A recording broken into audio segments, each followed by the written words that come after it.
You are now entering Video Village, home of the lunar panel.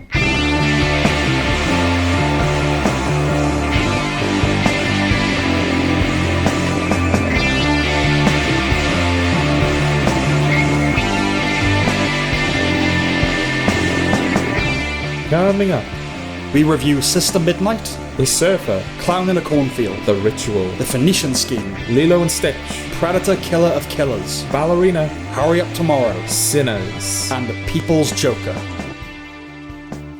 Well, you've watched everything this episode, haven't you? I have. Against my advice. What am I supposed to... Am I supposed to watch the things? Am I not supposed to You watch don't the pretend things? there's ambiguity. We have a list. Okay, we have an Excel spreadsheet on which I put up the films or TV shows we're going to talk about, right?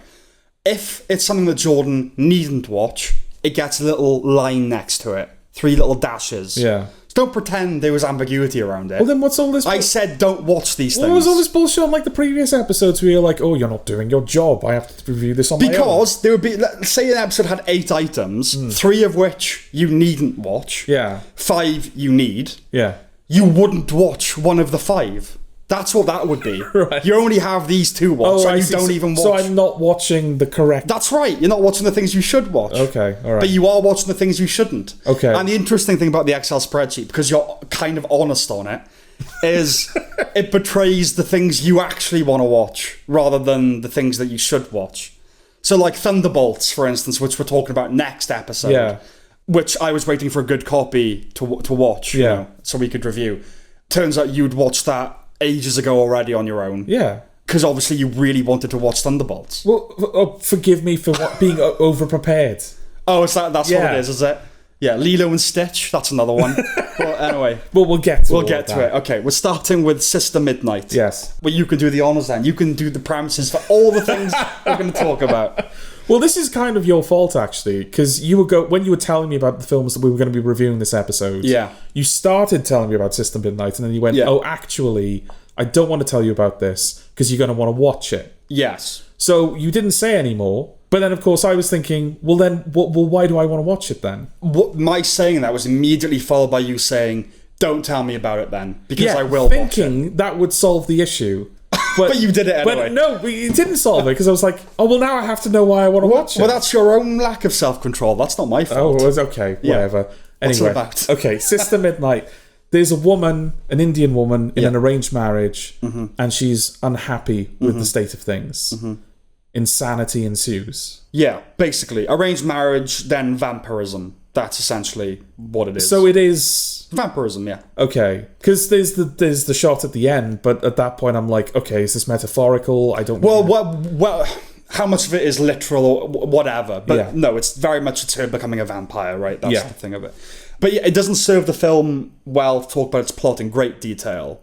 There's not a lot of it in the first place, right? No, it's definitely a film for its like atmosphere and its conduct rather than like any kind of plot or character stakes. Yes, it's basically what it would look like if Wes Anderson made a horror film. Yes, that's what I was thinking. I've seen the Wes Anderson thing crop up quite a lot. Okay. It's like there'll be other filmmakers thrown in there, so it'll be like, oh, what if Wes Anderson made an Ari Aster film, or what if Wes Anderson made like this famous Indian director movie, right? Satyajit Ray or something. Yeah. But Wes Anderson is always like the common denominator. Yeah, and I'm assuming that's because of the central framing and the very dry sense of the humor. Andersonian ingredients are the color palette. For one thing. I like the colouring a lot. Yeah, no, it's a very good looking film, definitely. Yeah, a fondness for characters at the centre of the frame. Yeah. The locked off camera with characters moving within the frame rather than a moving camera. Very well behaved and precise camera work. And the staccato nature of movements. Yeah. You know, and funny editing. So a lot of straight cuts to black. Yes. You know what I mean? Yeah. A lot of humour is mined out of the characters' physicality in the context of the framing. Most everything is rendered ridiculous by the objective posture, we assume. Yeah. You know, whenever you're just locked off on watching a thing happen. It's like how God would see the ridiculousness of humans. Yeah, it's just like little moments, like there's one bit where she like goes to the beach on her own because she's fed up of being like not doing anything during the day. So she gets there and she's sitting on the edge looking at the ocean, and then she turns to the side and the camera swings around and you see someone crying. Yes. And then she looks on the other side, the camera swings around and see another person crying. Yeah. And then as the camera swings back to her, she's already like running away. Right. So it's just like, yeah, like you said, it's the positioning and the editing and the kind of the rhythm of it is what makes it funny. Yes. And how blunt kind of a lot of the actions and... Yeah. And something that in close-up could be tragic, in wide shot becomes funny. Yes. You know? Proceedings start a bit quirky, drift into very quirky, and plunge into outright bonkers, all the while maintaining a committed deadness of pan, top to bottom, the whole time. I liked its texture a lot. The cinematography is great, right? Personally, I would say that's the strongest element of the film. Yeah, absolutely. Yeah. There's a vaguely 70s inflection, which is echoed in the design of the titles of the film and the poster artwork. Yeah. The latter, anyway, is very Taxi Driver. You've seen the poster, right? I have, yeah. It's got that yellow font, you know.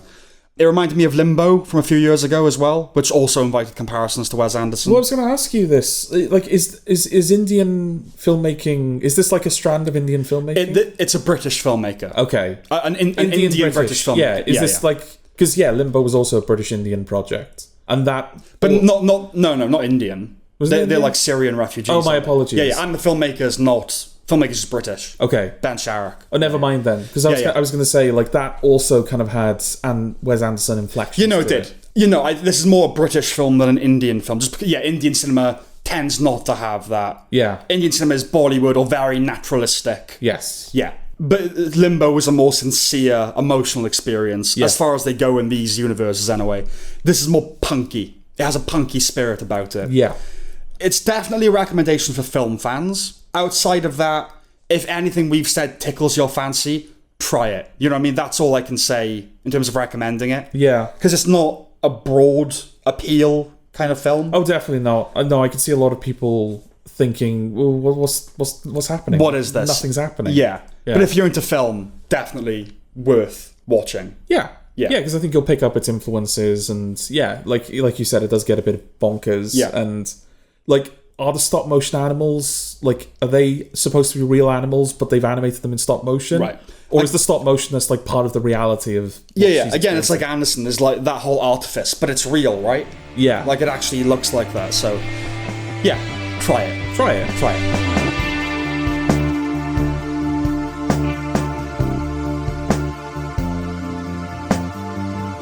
The Surfer. Yes. What's this one about? Nicolas Cage. Yes. Wants to go to this specific beach and surf with his son. Yep. But the local surfers won't let him. Yes. Insanity ensues. Yes, pretty much. The whole thing is set in one small area. So the beach and like the little car park next to it, basically. It's an odd little film. Yeah. From the off, there's a strangeness to it. The somewhat surreal visuals and heightened sense of colour produce ambiguities in one's mind, right? Is this real? Is it all in his head? Is it a dream? Limbo. Ultimately, it turns out that basically everything did happen. Yeah. So it's an interesting approach, right? Like a dehydrated and hungry narrator creating unreliability as his sanity seems to fray, but actually isn't. Yeah. You know? That's different. Well, yeah. I mean, so it's a very archetypal film, isn't it? It is. I don't think any of the characters have names. I think they're just... No, it's an ideas film. Yeah. Yeah. I went in expecting a violent man pushed too far thriller. Yeah. Right? That's what I'd been led to believe, and that's how the film kind of sets itself up. A group of surfing localist sectarians, all loud and boisterous and slappable and manospherical, and Cage is going to break all their faces. Yes. That's what you think it's going to be. But it's not that. It's really a treatise on toxic masculinity, a guy being stripped of his belongings and his identity in a calculated system of beachside attrition to induce a spiritual rebirth. Yeah. That's what goes on. Got to suffer before you can surf. That's sort of the point. Surfer, suffer. Exactly. As the film happily says. Yeah. A mini Truman Show where everyone is in on it but him. And it's hot. The heat beats down on you as a viewer. Yeah, it's good that they really managed to capture the heat, because it's set in Australia, isn't it? Yeah. And it feels like it. It does. Yeah. Yeah. It reminded me of Mandy, which is another Cage versus cult movie. Yeah. Not to mention The Wicker Man. Both this and Mandy share the treatment of colour as a dominant dimension, as well as that sense of hallucination. Mandy was a lot more intense, but they're both big on colour. Yeah, well, I think Mandy, a lot of the colour was kind of... It wasn't... Psychological. Yeah, it wasn't real. Yeah. It was kind of a filter applied to the film. But, like, within the context of the story, it was like it was being soaked in all these colours. Yeah. Whereas in Surfer, it feels like it's the saturation is being bumped up to kind of accentuate the heat, yeah, and also it's fantasy of it. Even though everything that happens literally happens, the color you suspect might be exaggerated. Yeah, because everything's so hot, it's more vivid, and yeah, it's Kafkaesque. The world aggressively against Cage's character, a character called the Surfer, like you said. It's that kind of film. Another character called the Kid, the Bum. There's also the occasional scent of horror. I don't know if you kind of felt that as well. Give me an example. I couldn't point you to like a bit that happens. Okay. But in the sense that like, oh, everyone's in on this conspiracy, and is that guy real? And am I actually going to turn into that guy? Okay. Is that what that's about? Just the uncertainty of it. There was one or two moments, there was a whiff of like horror-ness to it. But it's been a while since I've seen it, so I couldn't say, oh, this exact moment. Well, what I will, the feeling of it, you know? Yeah, I kind of see what you mean, but what I will say in terms of my experience, I think there's a bit, I don't know how early it is, but it's at least around the end of the first act, where Cage, like, because, he used to live in this place. He's gone back there. Yeah. He's planning to buy his childhood home back or something like that. And the head of the cult is a guy that he grew up with and that he knows. Mm-hmm. So he kind of looks this guy up on his phone, and it plays this interview where he's talking about like what I do is I break down CEOs and I build them back up again. His man philosophy. Yeah, it goes through his whole thesis and his whole way of doing things. And as soon as that played, I just thought, oh, okay, so that's what he's doing. Mm-hmm. Oh, yeah. Which meant that everything that came after that breaking of Nicolas Cage, it's like, well, he's doing this intentionally. Like, the film never fooled me. No. I don't know if the film, like, whether the film thinks it was fooling. Yeah. No, I knew, absolutely. I knew where it was going. Yeah. And like I said, there's not like a scene that evokes horror. It's more just, a scent, you know? It's because of his uncertainty. But yeah, of course, something like that is going on. It does a good job of realistically breaking Nicolas Cage down. Like that little sequence where he's running around the car park asking people to borrow their phones. Yes, yeah. And he looks disheveled and homeless. It's like, that we got there believably. Yeah. But for him, not for the viewer. For him, yes. It's like, I completely believe that he is now that man. Yes. But then when he meets the photographer that was nice to him again, and it kind of reaffirms to him that it's real. Everything was real. Yeah. For me, I kind of went, well, yeah. I know you're having a shit time, but did you ever stop believing that any of this was real? Yeah, of course. But I just think, that the heat beating down on you, and the fact that it's not going anywhere, and it has that like vaguely, I'm thinking of ending things thing, where like you've gone home and it's not right. Yeah. Anyway, the director, Lorcan Finnegan, has previous with Weird. He did Vivarium, which you haven't seen, right? No. It's been a minute. It came out like 2020 or something, so I can't attest to its quality. But I do remember things about that film. Okay. I remember the visuals of it. And while The Surfer was neither what I expected nor what I really wanted, I think I will remember it too. Well, I think it's an very easy film to remember, isn't it? Because you've got your little starting point and your little ending point. Mm-hmm. And then the rest of the film in the middle, it's all kind of the same plot beat happening over and over again, which is Nicolas Cage. Attrition, yeah. Yeah, he tries to achieve something and someone goes, no, fuck off. Yes. And it's just that for like an hour, where he's just constantly losing. Mm-hmm. So yeah, it's a very simple film in that respect. Mm-hmm. But yeah, I kind of agree with you. It was a surprise. Yeah. Yeah. It's not a surprise that Nicolas Cage was in it. It feels like the type of film you'd put him in. Yeah, of course. But it's not him in full crazy mode either. No, of course not. Yeah. No. That's all I have really for The Surfer. Yeah, I guess this is another, if you're interested... If what we've said... Go. Yeah, definitely.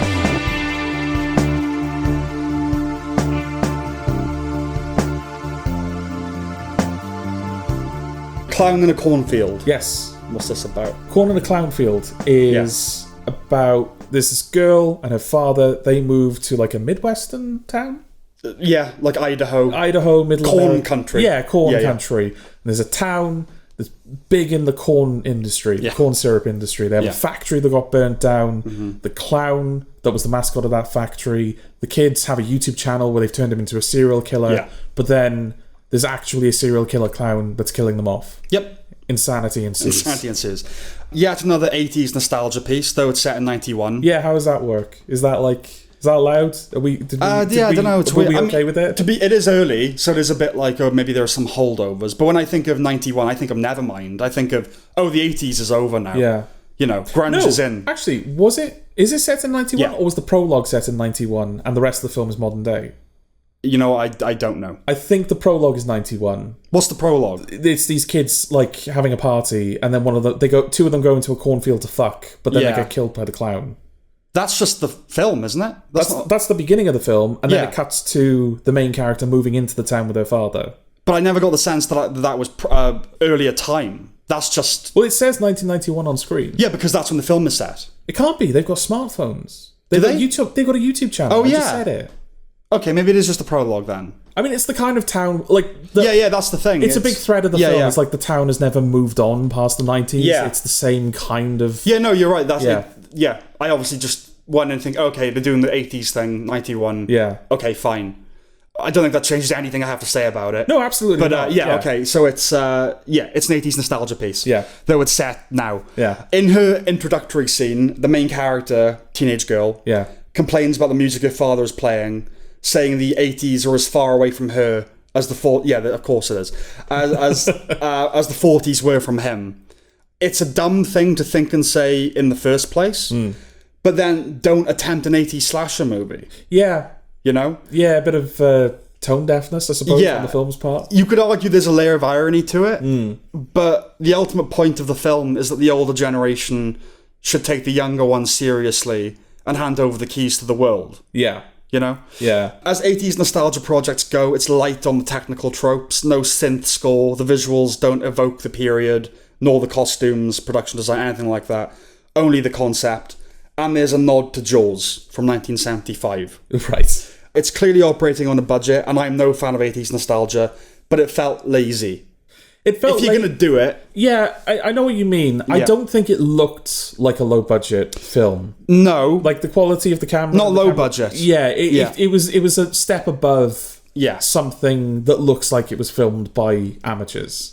Yeah, no, it's not that. No, it's not that. But it is people in a cornfield in Middle America. It is that aesthetic. Yeah. It is that. It looks like films from that era in that respect. Yes. And sure, the lead is hot, but the young characters are all annoying, which is par for the course. Yeah. But if you pit them against the adults, because, that's the predictable twist, don't expect me to root for them. Yeah. Yeah, that's a bit of a problem. Because it does expect you to root for them. Because I think you've got one sympathetic adult, right? Which is her father. Where, like, he's kind of still on her side. Yeah. And he says it to her a couple of times in the film, look, I am trying. Cut me some fucking slack. Yeah. But other than that, pretty much all of the adults, all of the residents of the town are these kind of unredeemable... It's hot fuzz. Republican, let's be honest. They're like... What does the young person say to them? You want things to stay the same. You're not willing to listen to us.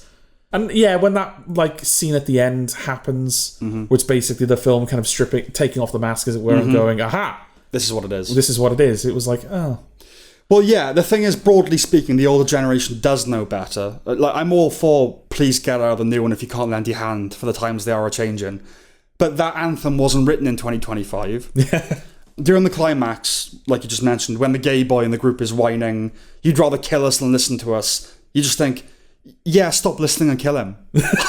You know, its placement in the film also suggests that theme was underpinning the narrative the whole time.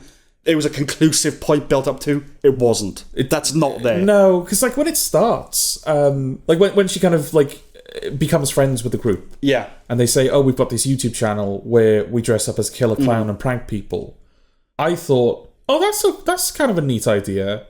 I feel like that's happened a lot recently, where films have given me a false premise, and I've gone, "Oh, that's better than what you are actually about." It gave me an idea. Yeah. I don't know if not necessarily that I thought it was going to be, but it made me think of another idea that I like. Okay. So we sort of have a similar experience there. Yeah. Mine was a horror film where different generations are sort of trying to drag the others into their own subgenre. Okay. So the 80s parents, they're trying to... It's a slasher movie. Oh, Older, it's a monster movie. That kind of thing. Okay. Where the generations represent different epochs of horror. Yeah, that's a good idea.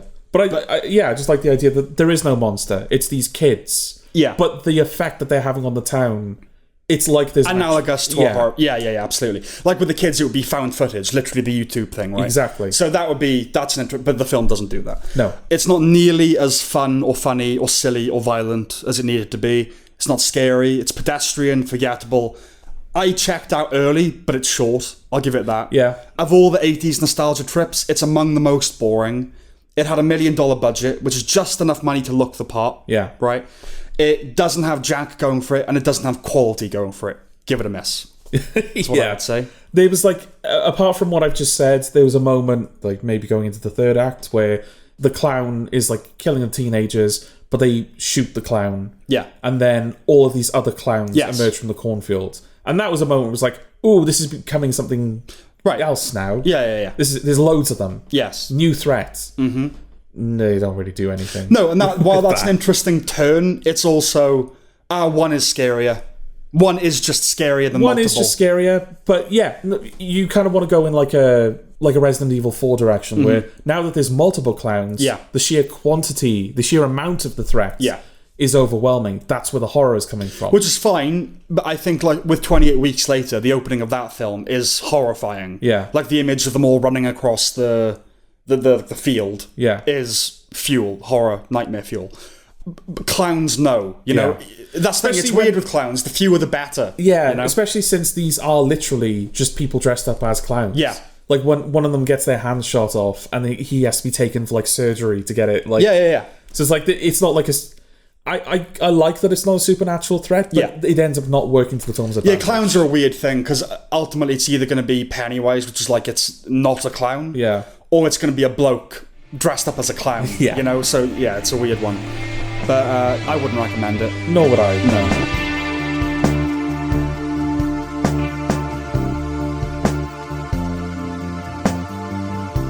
The Ritual. Okay. What's this about? What happens in this before insanity ensues? Dan Stevens plays a priest. Yeah. Insanity ensues. It's an Exorcist film. It's the Exorcist film, right? Because they say it's not the Exorcist film, but they say this is the most documented exorcism in American history. Yes. And they thought that they were worthy enough and they had a good enough take to add themselves to the canon. Right. Yes, we begin with the obligatory "the following is based on true events" declaration. Yeah. Whether one can call that a lie is a matter of perspective, I think. Okay. But it's one of the more consistent whatevers about the exorcism subgenre. The film is also bookended with the claim that, this story represents the most thoroughly documented case of demonic possession in American history. A completely meaningless statement. Yes. This is the most detailed and comprehensive flat earth text. You know what I mean? Dan Stevens seems to be on a roll of late. He might consider saying no to one or two things. Yeah, what have we got? Bad Thoughts, Love, Death and Robots, and now this, all in fairly quick succession. I think there was something else as well. There might have been something else I can't remember what it is. Yeah. But yeah, if he accepted a job to meet Al Pacino, okay, I guess, you know.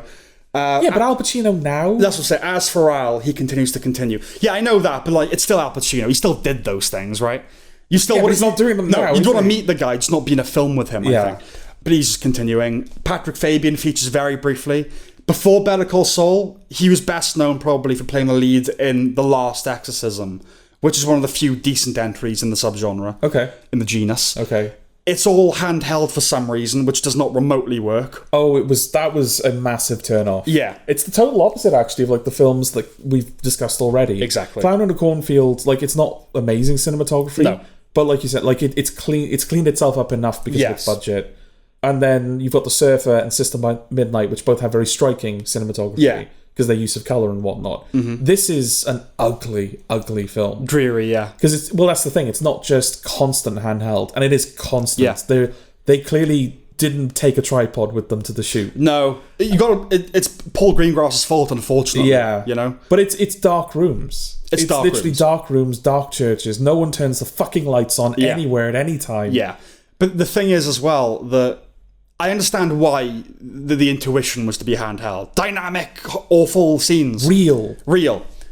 Exorcism stuff, church stuff benefits from being well behaved, actually. Yeah. You know, cinematographically. Yeah, because the churches, there's a grandeur to them, you know. Handheld, there's a clash there, and not an interesting one. No. Like the rest of them, it's a jumpy jump movie, a tedious showcase of the greatest hits, a young girl at the heart of it who's possessed, a skeptical priest, an older foreign exorcist, spewing up black bile, the deep voice, Latin, eyes rolling back, crawling up the walls, concerns that it's epilepsy or just something physical or mental. Yeah. Nuns looking on in shock and horror. The Exorcist, was rather definitive, right? And Evil, the show, might have been the final word on the subject. Yeah, I was thinking of Evil a lot. Yeah. Because I was thinking, like, when they were having those conversations about, oh, maybe she's just got, like, mental health issues or something. I was thinking, like, fucking David, Father David, and Kristen, they would have done a proper, like, survey of That's this. the thing. All of the exorcism films flirt with... Are we sure it's not just, you know, rickets or or cholera? But yeah, Evil went into it. And I think, like the Zone of Interest was for the Holocaust, in portrayals of it, I think Evil might, for me, have been the final word on exorcism stuff, you know? It's going to take something ingenious to inject life back into that little pocket. Yeah. It's really a strand of horror film that exists because of one film. It really is. Yeah. While there are staples and tropes, there are many types of vampire film or zombie film or ghost film. Exorcism movies really kind of have been just one thing. Yeah. This is dull and forgettable rubbish. I really hated it. I thought it was... It's one of the worst of the year. Yeah, I thought it was dreadful. Because outside of the exorcism stuff, what is there? It's the same. It's like, Dan Stevens is a bit skeptical, so he's like, I don't know about this actually. And then you get to bring in the older foreign one who's all mysterious and foreign. Yeah. Who goes, no, it is real. I have experience. I am vaguely European. And you must be telling the truth. Yeah.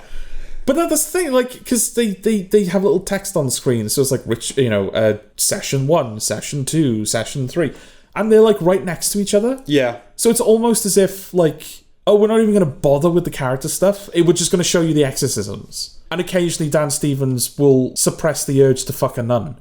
But other than that, there's nothing there. I think there's been conventional wisdom now has been, let's just get on with it. Let's get on with the business of the film. Yeah. Because there have been other films where the character stuff has been boring or you've not been interested in it.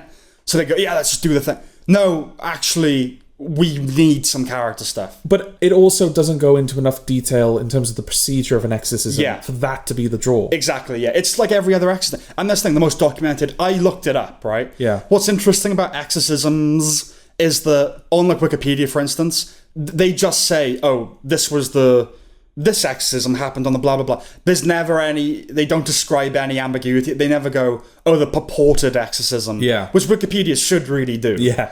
But I just found that interesting, that it's just presented as upfront, you know? It's like saying, she was possessed on the 14th of February. Valentine's Day, why did I go there? But yeah, she was possessed on, 1982 or whatever. Okay. But for the most documented case of it, I couldn't find anything out about it. I wanted to know, like, she did this in March. Like, on March the 3rd, she was throwing up for 3 hours, then started saying this. I couldn't find anything. It's like, well, where are the documents? Another thing that made me think of Evil, and this might be my final word on it, I don't think we've got anything else to say, really. Yeah, like I remember a couple of times in Evil, they made a point of saying, like, exorcisms take fucking forever. Yeah. And that's part of the reason why there's all this skepticism around it, is because a lot of the time you're just in a room saying prayers at a person that's not reacting. Yeah. Whereas in this... like, as soon as Al Pacino starts talking, the demon is immediately there. Of course. Like, he walks in and goes, Heavenly Father, and she's like, fuck you! Straight away. And again, I understand why you'd want to skip to that. But there's actually, you got to be Fincher about it a little bit. Like, no, actually, let's see the procedure of it. Surely it would make sense, given that Dan Stevens is supposed to be the skeptic, for him to turn up to, like, the first one. Nothing happens. And nothing happens. Because, again, in real life, quote unquote, this went on for years. Not her strapped to the bed for years, but she'd go away, then come back, and they'd have to do it for another couple of weeks. Or then a few months, and she'd go away and it would come back. It went on across her life. Yeah. Now, there's actually probably a good film to be made about someone that kept having to get exorcisms. Like, what's up with that person? But from that person's perspective, you know? Yeah. Not the priests around her. No, exactly. There's something going on with her, obviously, you know? But yeah, I don't know. This film, it was trash. Yeah, completely. Really, really avoid this one.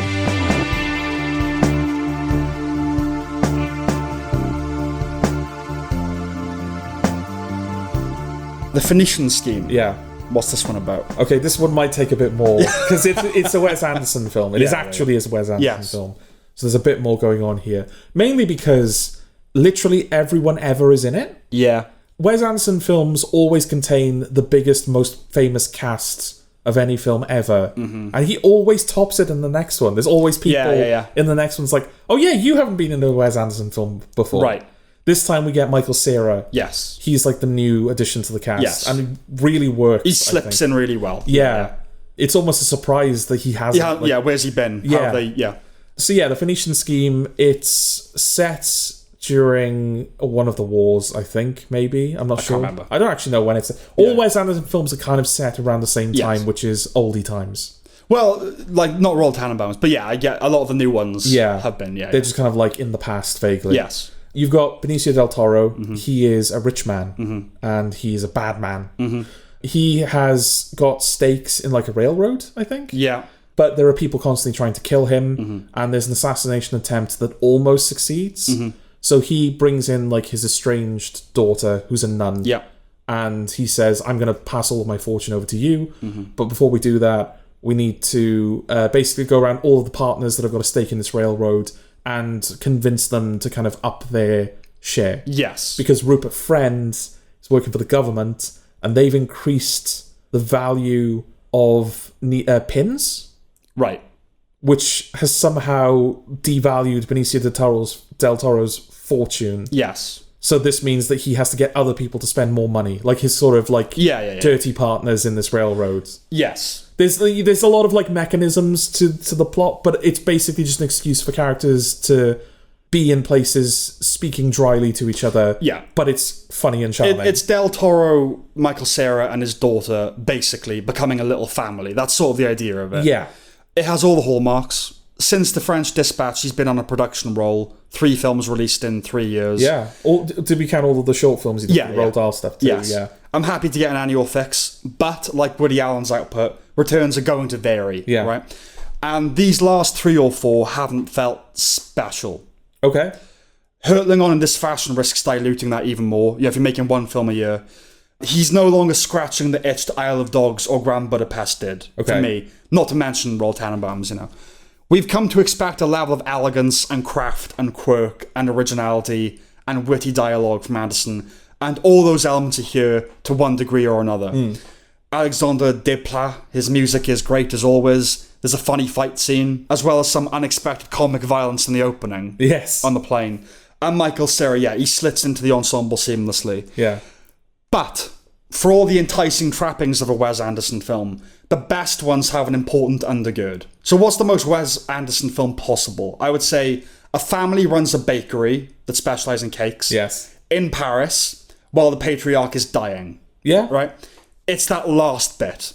This is more formally well-behaved than Asteroid City. Asteroid City was like the layers of meta stuff going on, right? And less a visual patisserie than the French Dispatch. People might prefer that it's less, more. But what do you want out of a Wes Anderson film? The best deliver that scrumptious aesthetic dessert and that metatextual sauce over the meat that is pathos. But they're cakes. No. No.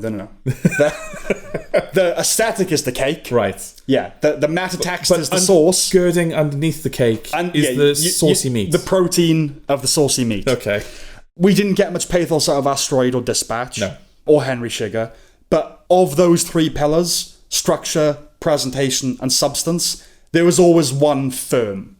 This is more restrained and wobbly on all fronts, I would say. I'd say there's more pathos in this, or it's trying to have more pathos than the others. Definitely. It's trying to have more pathos. Yeah. So while I understand it might appeal to viewers less disposed to his affect, it didn't nourish me. Okay. Like, yeah, I think people who don't like Wes Anderson very much, this is probably the film they're most likely to like. Oh, really? I would say, yeah. Because while they would be among the finest examples of such an arrangement, these last 4 feel like he's fulfilling a contractual obligation to a studio. Okay. I don't know if it's his worst film, but it's definitely his most forgettable for me. That's interesting, because I would have said it's one of the better ones of like the last few that he's done. It's been my least favorite. It was my least favorite of the last few he's done, yeah. I didn't enjoy Asteroid City, though, in part because of its metatextual layering. I didn't enjoy that either, but it had a thing going for it. The metatextual stuff I didn't love, but I like that kind of play. Yeah. And I remember the look of Asteroid City. Okay. I'm not going to remember the look of this. This is like the most muted Anderson look. Okay. For me. Do you think... And the plot was a bit boring to me, and I didn't really care about the characters and stuff. Royal Tenenbaums is like... I think it's his best film. Yeah. A lot of people would say Grand Budapest. I understand why. That's certainly It's those two, right? But Royal Tenenbaums, it's you feel watching that film in a way you don't in a lot of his films. And I just didn't get that from this. Okay. But go on, you're going to ask something. Yeah, what was I going to ask? I think I was going to ask about just, are you going to remember anything from it? Because there's certainly things about it I think I will remember. No, it's not a bad film or anything like that. It's just that these last few, they've been around like 70%, right? In the center of Rotten Tomatoes. And I think that's about right. And I don't want that. I want 2 or 3 years between films, and I want 90s. Okay. I want Grand Budapest. I want Isle of Dogs. Yeah. I want Royal Tenenbaums. And we have them, so that's fine, you know? But it does feel like these last 4 have been boom, boom, boom, boom, all the same kind of thing. Yeah. All operating on a certain frequency. And yeah, no, there are definitely things about it I'll remember. Michael Cera is the big thing people talk about in this. I'll remember Bryan Cranston and Tom Hanks playing basketball in the tunnel. Yes, I'll remember the fight scene and the violence, because you never really get violence in a Wes Anderson film. Yeah. And the opening is very violent. It's a very violent thing that happens. Yeah. But so, like, not at the same time. Yeah. I think still got that Wes Anderson artifice to it, where the guy's head just like disappears. Of course. It's not even like a bloody decapitation. No. Yeah. I think it's just a result of now we've had 4 in a row, and they've all been 6 to 7 out of 10. Is it? And I don't want that. Okay. Do you think it's fatigue on your part? Because I'm surprised by what you're saying. I think I really. I totally agree with you. It's nowhere near the level of Grand Budapest or Royal Tenenbaums. And if he can get back to that level, I would love him to get there. And I'd love him to take the time that he needs to get back to that level. Yeah. It did kind of scratch the Anderson itch, though, for me. Yeah, not for me. I did like it, you know? I didn't dislike it. Yeah. Like I said, the Anderson thing is, nice visuals. Yeah, okay. Bit of play like it's a chapter of a book. Okay. And that I feel something. I didn't feel anything. Okay. That's what it was. But it's a very characters doing things film. Yeah. Which for me was a nice... After Asteroid City, where it didn't feel like the characters were really doing anything. Yeah. That was a nice contrast. I don't think it's fatigue. It's disappointment that he seems to just have found his niche, his nook. And he's not kind of bothering to try and be excellent. And that, obviously he is. Every film you're trying to... But it's because it's been every year. Yeah. And it's like... It is like Woody Allen. It's like one in every 6 films are going to be really good. Yeah. I was like, just... You can afford to take a year off and like just take a little longer to... So yeah, no, this goes into the category of good film. Okay. Right? Not bad film. It's good film. But... They've all been like this. They've all been, it's good. You know? And I need more from him because he is one of the best directors working. Yes. I need more from him. So this is it's a relative critique. Okay. Right? It's certainly not worse than The Ritual. No, it's certainly not. I'm spending as much time talking about why I didn't like it so much because he can be so much better. Okay. And I wish he would do that again. Okay. Yeah. But you got your fill from it. Yeah, like I said, I wouldn't turn down a better version of this film. I don't really understand what all of the heaven stuff was about. That was kind of weird. Yeah. All the black and white. Other than, that's how we're going to get Willem Dafoe and Bill Murray into this. I don't really know what all that And this is what Wes Anderson's heaven looks like. Yeah. Yeah. Yeah, there's bits of it where I was a bit like, okay. Yeah.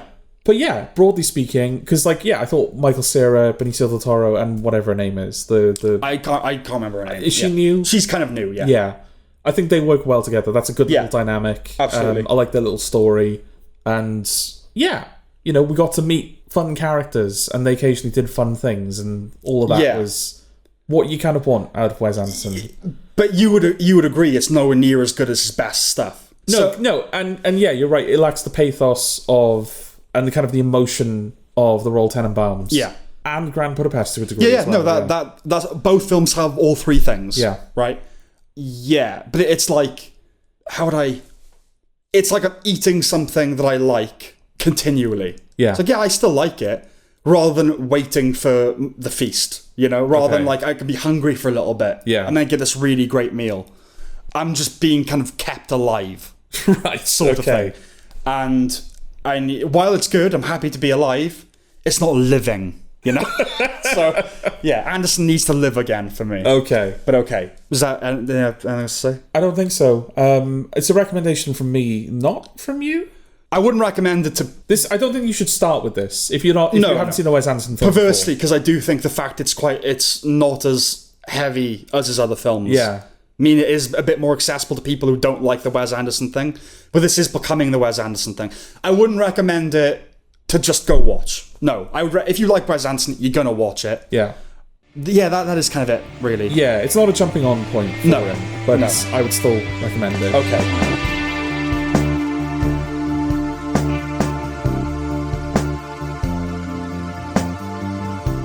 Lilo and Stitch. Now, at some point, I watched without conviction the 2002 Lilo and Stitch. Okay. I remember nothing of it. Okay. Absolutely nothing. But basically, it's E.T. in Hawaii, and you can tell us more about the story. Okay. Well, I wasn't going to watch this originally. It came out, and I saw that it was getting a pretty negative response from people, while also becoming the highest grossing film of the year, I think. Yeah. I think it's basically, other than that weird Chinese animation that everyone saw but nobody saw. Right. It's like the highest grossing film of the year. Mm-hmm. So... Well, even if people don't like it, you still have to pay to go see it. Yes, I suppose. So yeah, I was like, well, I'll tell you what I'll do. I haven't seen the original Lilo and Stitch, so I will watch the original and not the remake. Mm-hmm. But I watched the original, and I actually quite liked it. I thought it was a pretty good film. So then I became curious. It's like, okay, how does this one ruin it? Yes. So, hence, I ended up watching the 2025 Lilo and Stitch. Yeah. This is one of the ones that was like blacked out, as it were, for you. Yeah. Yeah, there've been like 4 or 5 that we've done.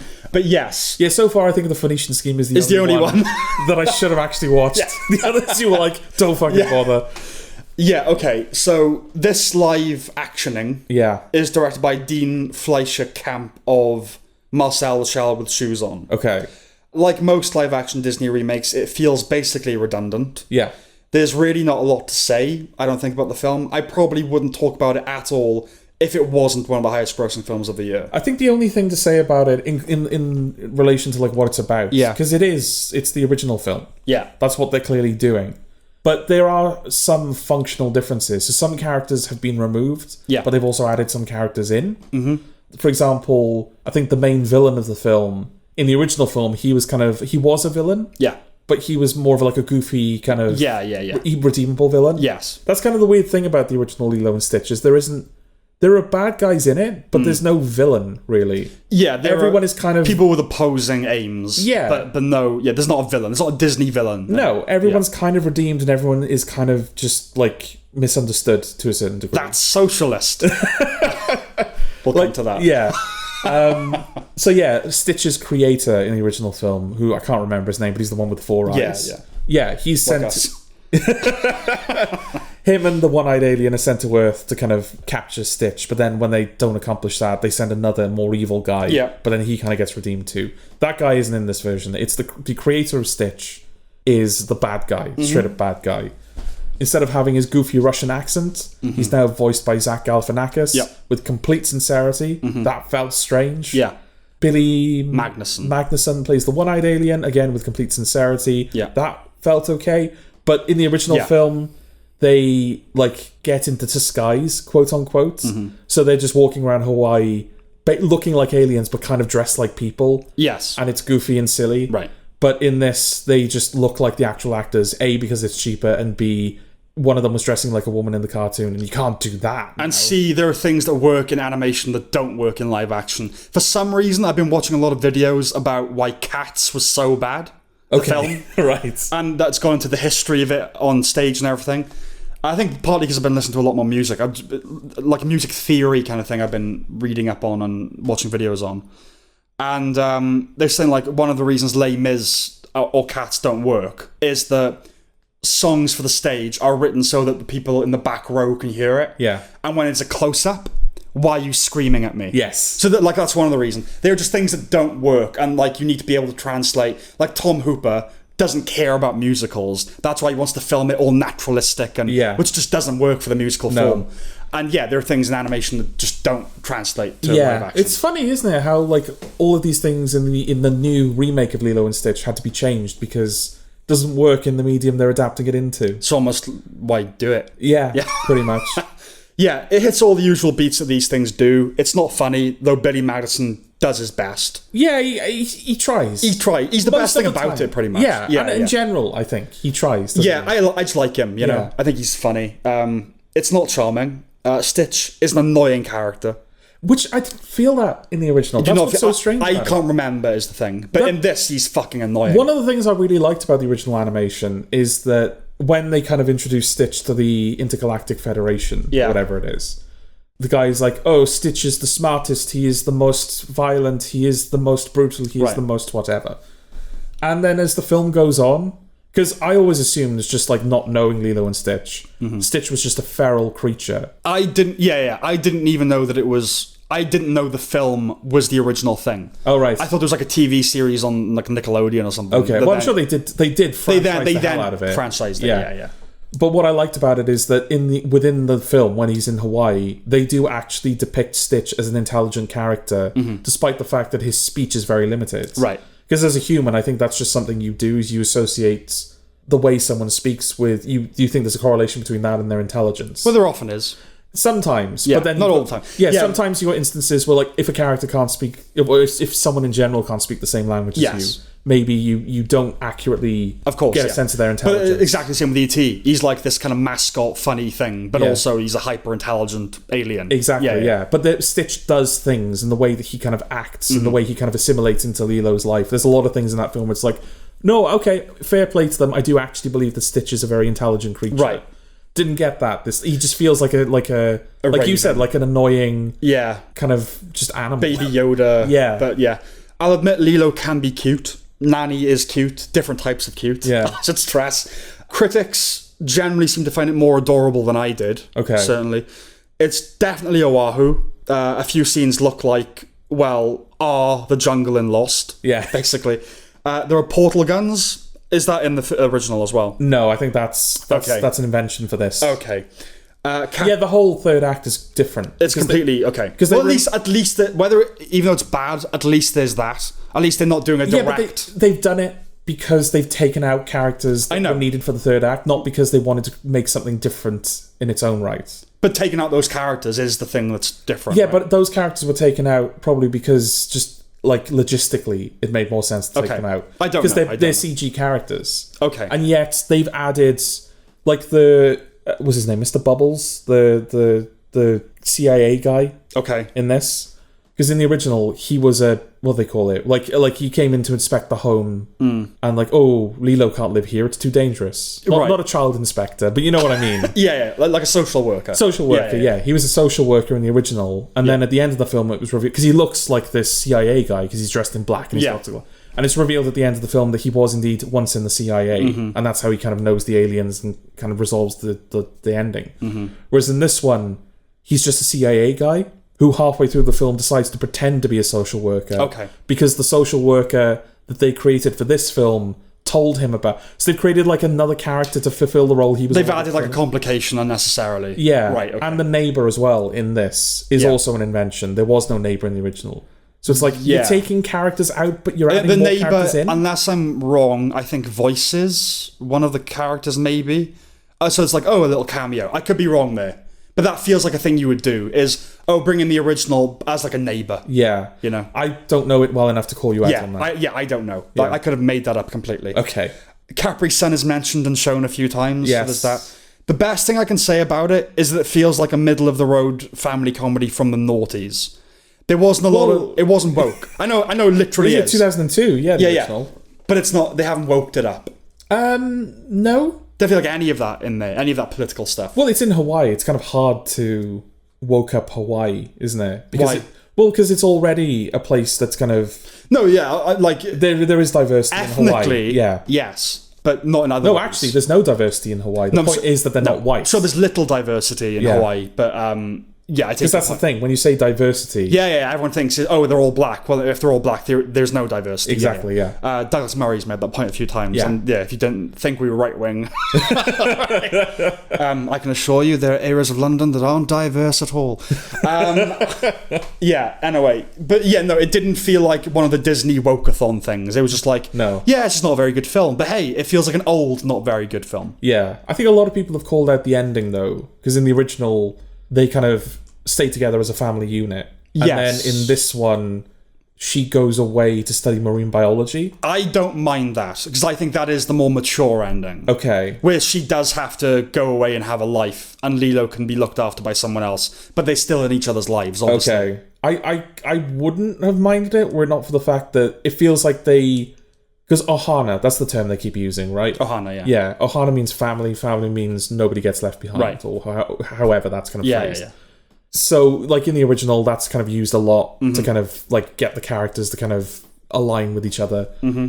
And then in this one, it's also kind of used for that purpose. But then at the end of the film, it gets kind of turned on its head. It goes, Ohana means nobody gets left behind. You can't leave yourself behind. Therefore, you need to leave your sister behind so you can study marine biology. But that's... It's the writer trying to do a clever thing, and I don't... it didn't work for me. That construction doesn't work. Yeah. No, that's bullshit. That sounds like a rationalization. Yeah. Where a rationalization isn't needed. It's like, yeah, I'm not leaving my family behind, but that doesn't mean I have to stay in the fucking house with you 24/7. Yeah. Like, I am... How old is she? She's like 18 or whatever, right? I have to go... I want to go to college. Like, I have to be able to do that and not be accused of abandoning my family. Yeah. So, I was fine with that, because that does feel a bit more mature. But, I mean, we're talking... margins here. It's not something I liked. No. So I wouldn't recommend it. I wouldn't recommend it either. The original's just much, much better. You know? Okay. I'll take your word for it. Yeah.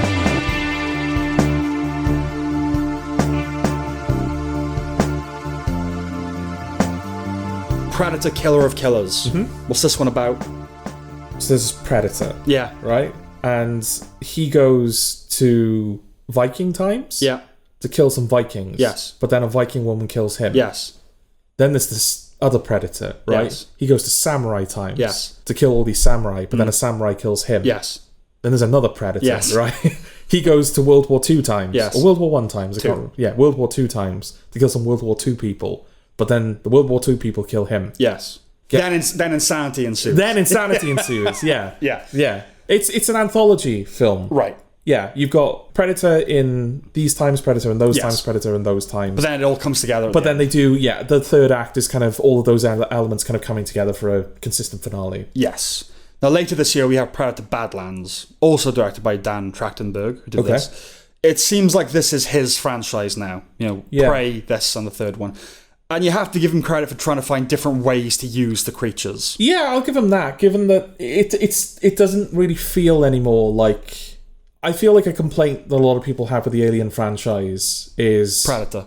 No, I'm talking about the Alien franchise now. Yeah. Is, we're just doing this again, are we? Yeah. I don't feel like that's a criticism that could be levied at Predator anymore. It does feel like they're starting to branch out. Not anymore. Yeah. It's not just they hunt. They're being hunted and they have to fight back. It is trying to find different stories. So you have to admire that. Yeah. Even though they do kind of follow the similar... the Predators are still Predators. They're still hunting their prey. They're still operating like Predators. Yeah.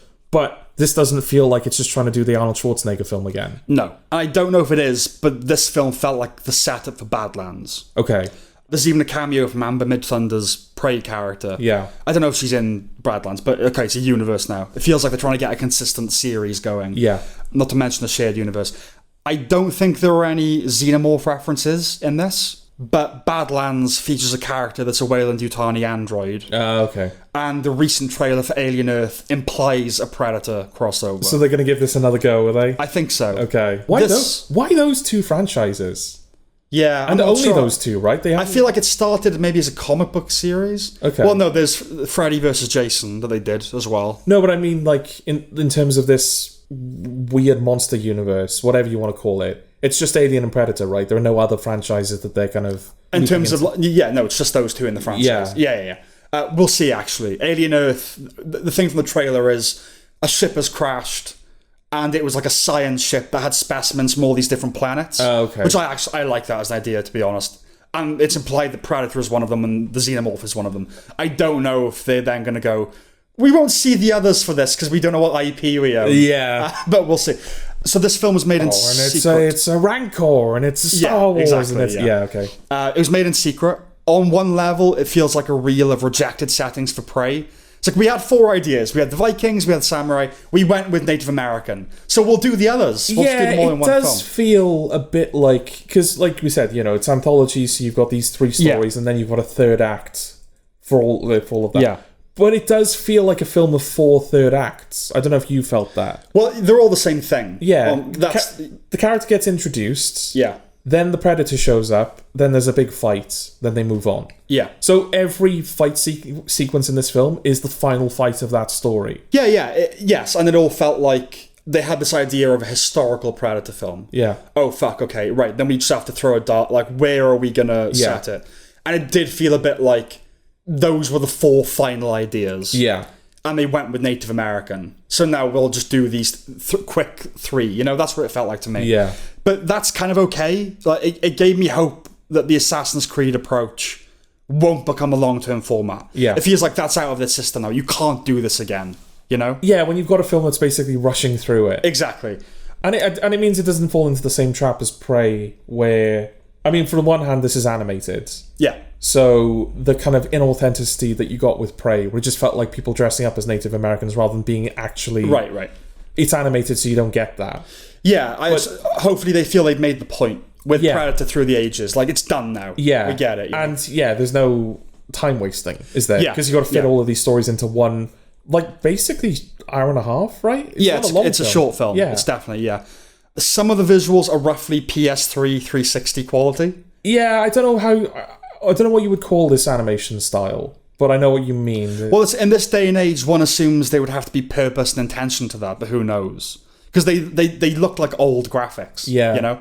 The movements I thought were quite Spider-Versal. I don't know if you got that. I think that's bleeding out now into other projects. That's what people do. Projects that are not overtly referencing Spider-Verse anymore. That's just the animation style. Yeah. Instead of doing the kind of Pixar, everything's kind of soft and squishy. Yeah. We're doing this kind of like dropped frame. Everything's kind of got that. There's no motion blur to it because the character's kind of moving at a different frame rate and everything. Yeah. We're reaching the point now where we don't have to bring up Spider-Verse because enough films are doing it. It's kind of becoming its own style. Yeah, I mean, I'm not an acolyte of animation, so the ones I really like I like Spider-Verse a lot. Yeah. So to me, that's what this is. Yeah. You know, and that's fair enough. But I take your point. I think that's the film that kind of brought that animation style to a lot of people's attention. Yes. So that's going to be a reference point for a lot of people. Frankly, it just isn't really my thing. This film. I was more on board for the final chunk when they ditched the anthology structure. It didn't make a major impression on me, but it's solid. It's good. It's a good film. Yeah. It's not my thing, really. Yeah. I mean, anthology, right? That's one thing, That's definitely part of it, because, you never feel like... It was nice that at the end, the 3 of them essentially team up to fight predators. No, I like that stuff. So it's like, okay, so it does actually feel like it's become more of a unit now. Mm-hmm. But prior to that, it's like, okay, well, I'm just starting to get used to this story, but now we're starting a new story. Oh, and then we're starting another new story. Yes. You don't have enough time to really... Especially since there really isn't much setup. There is, I am this character, these are the stakes, let's fight a predator. Yeah. It's that quick, you know? Yeah, and just beyond that, beyond the anthology thing, just Predator killer, it's just not entirely my cup of tea. You know what I mean? I quite like the first Predator. That's sort of been it. Yeah. Prey has its moments, but we'll see what the new one... Because the new one is Predator Planet, right? Yeah. So, we'll see. Yeah. That's kind of all I have to say about it. Yeah. I think I do recommend it. I don't know if you like the original Predators. I don't know if this is meant to appeal to you. I think that, no. There are films where I'm going to recommend them blank check, blank canvas. Yeah. Then there are films like this where if you like Predator, then watch it. You know what I mean? Like, I'm not saying if you don't, you're going to not like it. I can't imagine someone who likes the original Predator with Schwarzenegger getting much out of this. Why not? I'm not saying they're similar enough that you can go, oh yeah, you will like it. Yeah. But you can be someone that likes both. It's not like, if you're the type that likes Predator, you're not going to like Predator. Yeah, you can like Predator because you like the Predator design. Yeah, no, this is mythology. This isn't one of those films where you go, oh, if you like Predator, it's not the Amazon thing. No. Then you would like blah, blah. Yeah. But of course you can like both. Yeah. If you're into that idea, I would certainly recommend it. And it's a good film. It's not a bad film at all. No. It's not my cup of tea. Okay.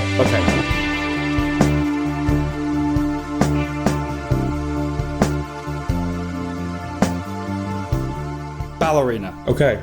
Ballerina must have seen and a day out of mass. Go on. Do you want me to come back when you... I have my moment. Okay. Yeah. Ana de Armas is John Wick. Mm-hmm. Insanity Ensues. This was directed by Len Wiseman, who's made one good film, which is Live Free or Die Hard.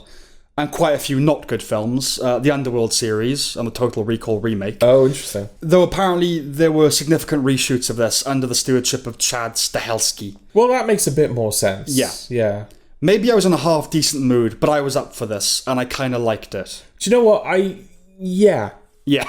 Yeah, it is a John Wick film. It is. It's got the same plot as every John Wick film Yeah. after the first John Wick film, which is everyone's trying to kill John Wick. Well, Or in this it's case, got the Ana first de Armas. as the first plot as the first John Wick film, which had the plot of every revenge film. Yeah. I remember watching that. I was like, "Oh, it's so amazing!" It's like I've seen 20,000 of these already. Yeah, but it was his dog. That's what makes No, it different, right? Shooter as a dog. The Mark Wahlberg film. That that's a doesn't dog. count. That wasn't a good film, so we don't count No. it. But no, I do remember thinking that with John Wick. Like, obviously, the action, the fight scenes were good and everything. But Yeah. people, and I was always like, it's just a revenge. It's an action revenge film. There are loads of these. Yeah. Anyway, but yes, it's a John Wick film. It is a John Wick I'm a film. fan of Ana de Armas, and of course, it's nice to look at her a lot. Yes, and we do look at And her we a lot. do. While she's a better actor than Keanu Reeves, this doesn't ask that much of her. It's more demanding physically than anything else. Yeah. And she does the job, even if she fails to emerge particularly distinct. But what I do like about it, though, is that this film does seem to have its own kind of philosophy in terms of the action. Because with John Wick, the joke of those films, it sort of started as a joke, but now it becomes a thing that like those films seem to revel in it, is that John Wick is just better than you. Right. Like, people are scared of John Wick because of how fucking good he is. Chuck Norris. Yeah. Yeah. Yeah. There's that moment that kind of defines the franchise from the first film, right? Where the Russian gangster calls up the guy and he's like, "Why did you hit my son?" And he's like, "Because he stole John Wick's car." And the Russian gangster, the baddest of the bad, goes, "Oh shit." But again, that's not unique. Wick didn't invent that. No. That's all of them. They all do that. But that you is know? something that the franchise is like, that's what it is. I remember my grandfather, weirdly, I don't know why this, I think it sticks out to me because he swore a bit. My grandfather does not swear. Okay. He was schooling me in like what the philosophy of, we were watching Eraser when I was like a kid. Right. And there's a bit on the plane, and it's a Schwarzenegger film, and James Caan is the villain, and he's with another guy, but he hasn't been revealed as the villain yet. And, his henchman is like, "Oh, who's that guy?" About Schwarzenegger. He's like, "That is John," I think his name is John Matrix. Okay. "That is John Matrix, and one thing, you don't want to piss him off." I remember my grandfather saying, "See what he said there? You don't want to piss him off. So you understand that basically," and he was telling me, like my grandfather's really big on anything like that. He's going to love, Okay. But yeah, they all do that, right? But yeah, John Wick is now the cultural kind of, the icon, the embodiment of that right Definitely. now. Because you've got films like Nobody and Novocaine kind of to a certain degree. Whereas, Well, they're very post-Wick. well, that's the thing. Yeah, yeah. People look at those and go, "Oh, that's Jack Quaid's John Wick." Yeah, Bob that's Odenkirk. Bob Yeah, yeah. Odenkirk's John Wick. Not that's their action vehicle. It's No, that's their John but Wick. that's fair enough because, yeah, they are post-Wicky kind of films. Yeah. But John Wick itself didn't invent the wheel. No, absolutely Yeah, not. But yeah, that's the thing that the John Wick films have. Yeah. John Wick is just better than you. Whereas Yeah. in this film, Ana de Armas is not better than No. you. She's smaller and she's not as strong and she's not as fast. So therefore, she has to be smarter. Right. And that does feel like it does bleed into the action sequences where she's Yeah. having to be clever about how she fights people much bigger than her. Yes, and obviously the title implies a balletic kind of... Well, I was going to ask about that. Yeah, why Ballerina? Because I didn't get the sense that was informing No. the action that much. I think it's just like a cool idea and that it's almost like a code name, isn't it? Like Yeah. Ballerina, that's her agent name. Because there's the bit in the beginning where she's like dancing on Yeah, stage. and I'll do. That's it. That's all the film does. Yeah, to be fair, you don't want to watch ballet, but No. in a John Wick film, but... But that's like something. I in fairness, I don't know. I know nothing about ballet, so I don't know how feasible this even is. Yeah. But I mean, they reference Swan Lake a lot because all ballet things do. Yes, I think, or Nutcracker. Or Nutcracker. Yeah. Those are like the two ballets that anyone knows about. Only two I know. Yeah. No, Yeah. no, Yeah. genuinely. Like, Yeah. what other ballets are there? I don't know. And I don't know the plots to Nutcracker or Swan Lake. Vaguely. But if the film was kind of like riffing on that, Yeah. so like the plot was vaguely, because at the end of and this might show how little I know about Swan Lake. Yeah. But the final like location for the film, it's by the edge of a frozen lake in this little village. Yeah. So it's like if the plots and the types of fight sequences she's doing are riffing on Swan Lake or ballets in general, okay, that's something. Yes, not as far as I understand, not mirroring the plot. Yeah. Black Swan is like a perverted Swan Lake. Yes. That's, Yeah. she has to become the Black Swan and all that kind of Yeah. thing. No, but yeah, if you could see the ballet like in the choreography somehow, but it's just the idea of someone like cocking the guns and her just doing like a plie, Not as like the Raiders of the Lost Ark thing, the fucking sword work, and then he just gets a gun and shoots him. It didn't feel like that was leaking into the fight. No, I even quite like Norman Reedus in it, and he's not. For the briefest time. Yeah, he's not a guy that I like in a lot. You could have counted on Wick showing up, but he doesn't outstay his welcome. I could have done with less of him. Yes. I could have done with him not at all. Of course. Yeah. I thought it would just be that one scene, like, we have a bit of Keanu Reeves, but then he's in the finale. It's also Lance Reddick's last film, so peace be with you, Lance Reddick. Finally.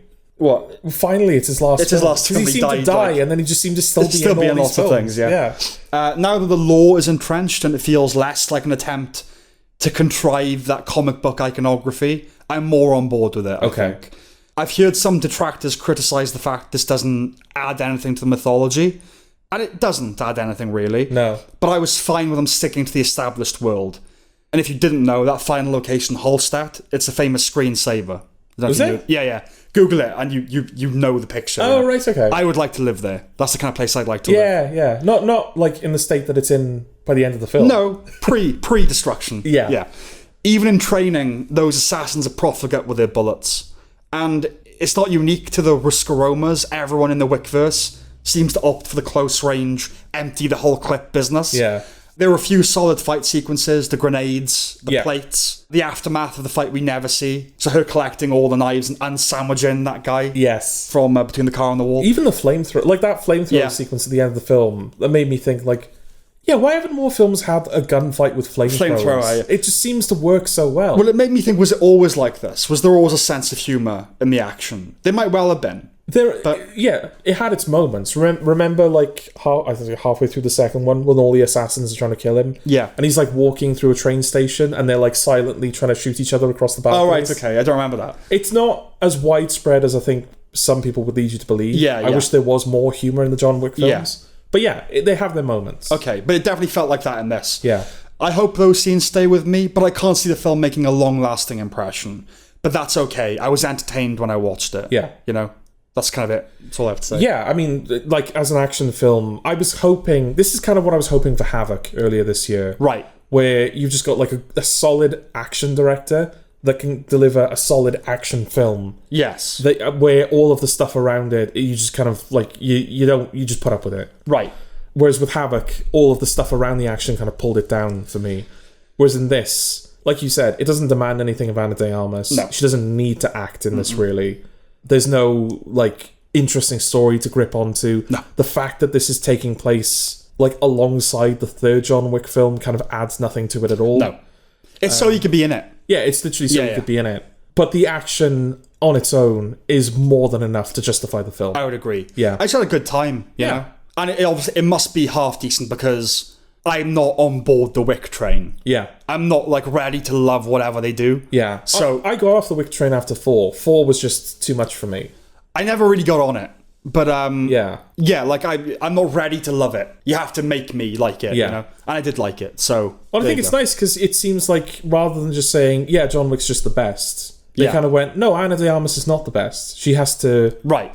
She has to try to be the best. And in a world of Walter... She is trying in these action sequences. The character is trying. In the world of Walter White, you can't then pretend there's going to be someone as significant as him. Yeah. That's what Better Call Saul, while it's great in its own right, I love that it ends with him going, Walter White wouldn't have been able to do anything without me. Yeah. It's like, no, Walter White is still the granddaddy of this universe.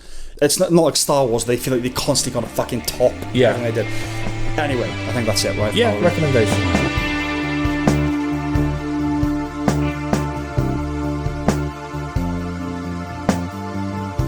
Okay, hurry up tomorrow.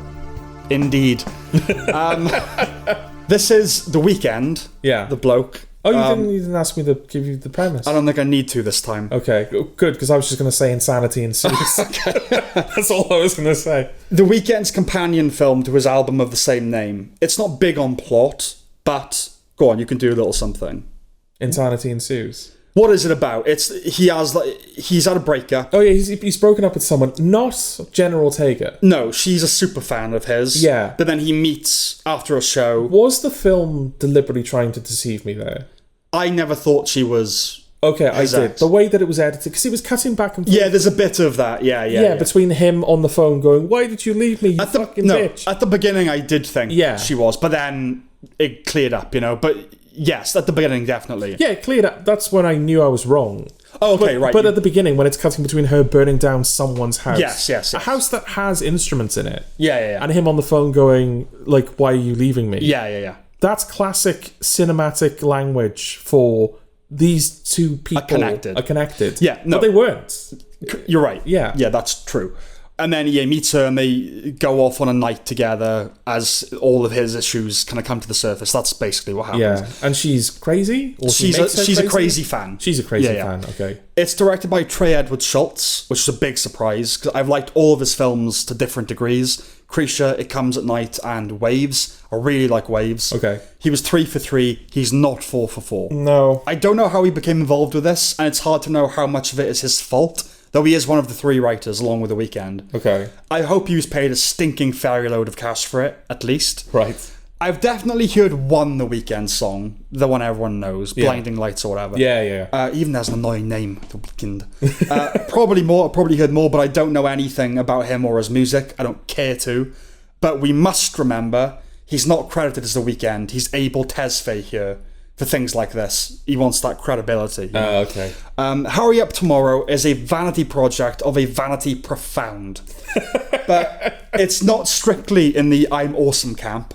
It's the school of vanity that mixes hagiography with self-flagellation. Plenty of saints were whipped as part of their martyrdom. Yeah. The film is so self-critical, it does the 180, right? Its main function seems to be setting up scenarios where The Weeknd can cry and showcase his talents as an actor. He cries a lot in the film. Yeah.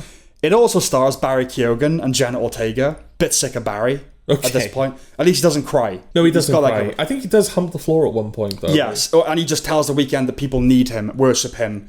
He makes them feel something. Yeah. He's important. Jenna Ortega cries a lot too. She's moved to tears several times by The Weeknd's music and his singing. She breaks down why Blinding Lights is so great and actually has more layers than you think it does after dancing to it while he's tied to the bed, unintentionally representing the audience.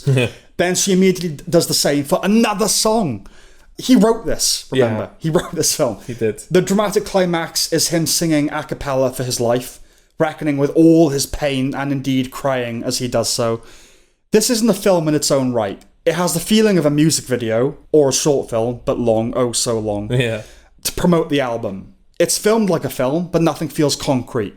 The soundscape and the visuals are designed to create a dreamlike fever, but it just disconnects you from what's happening. It's a very cold experience.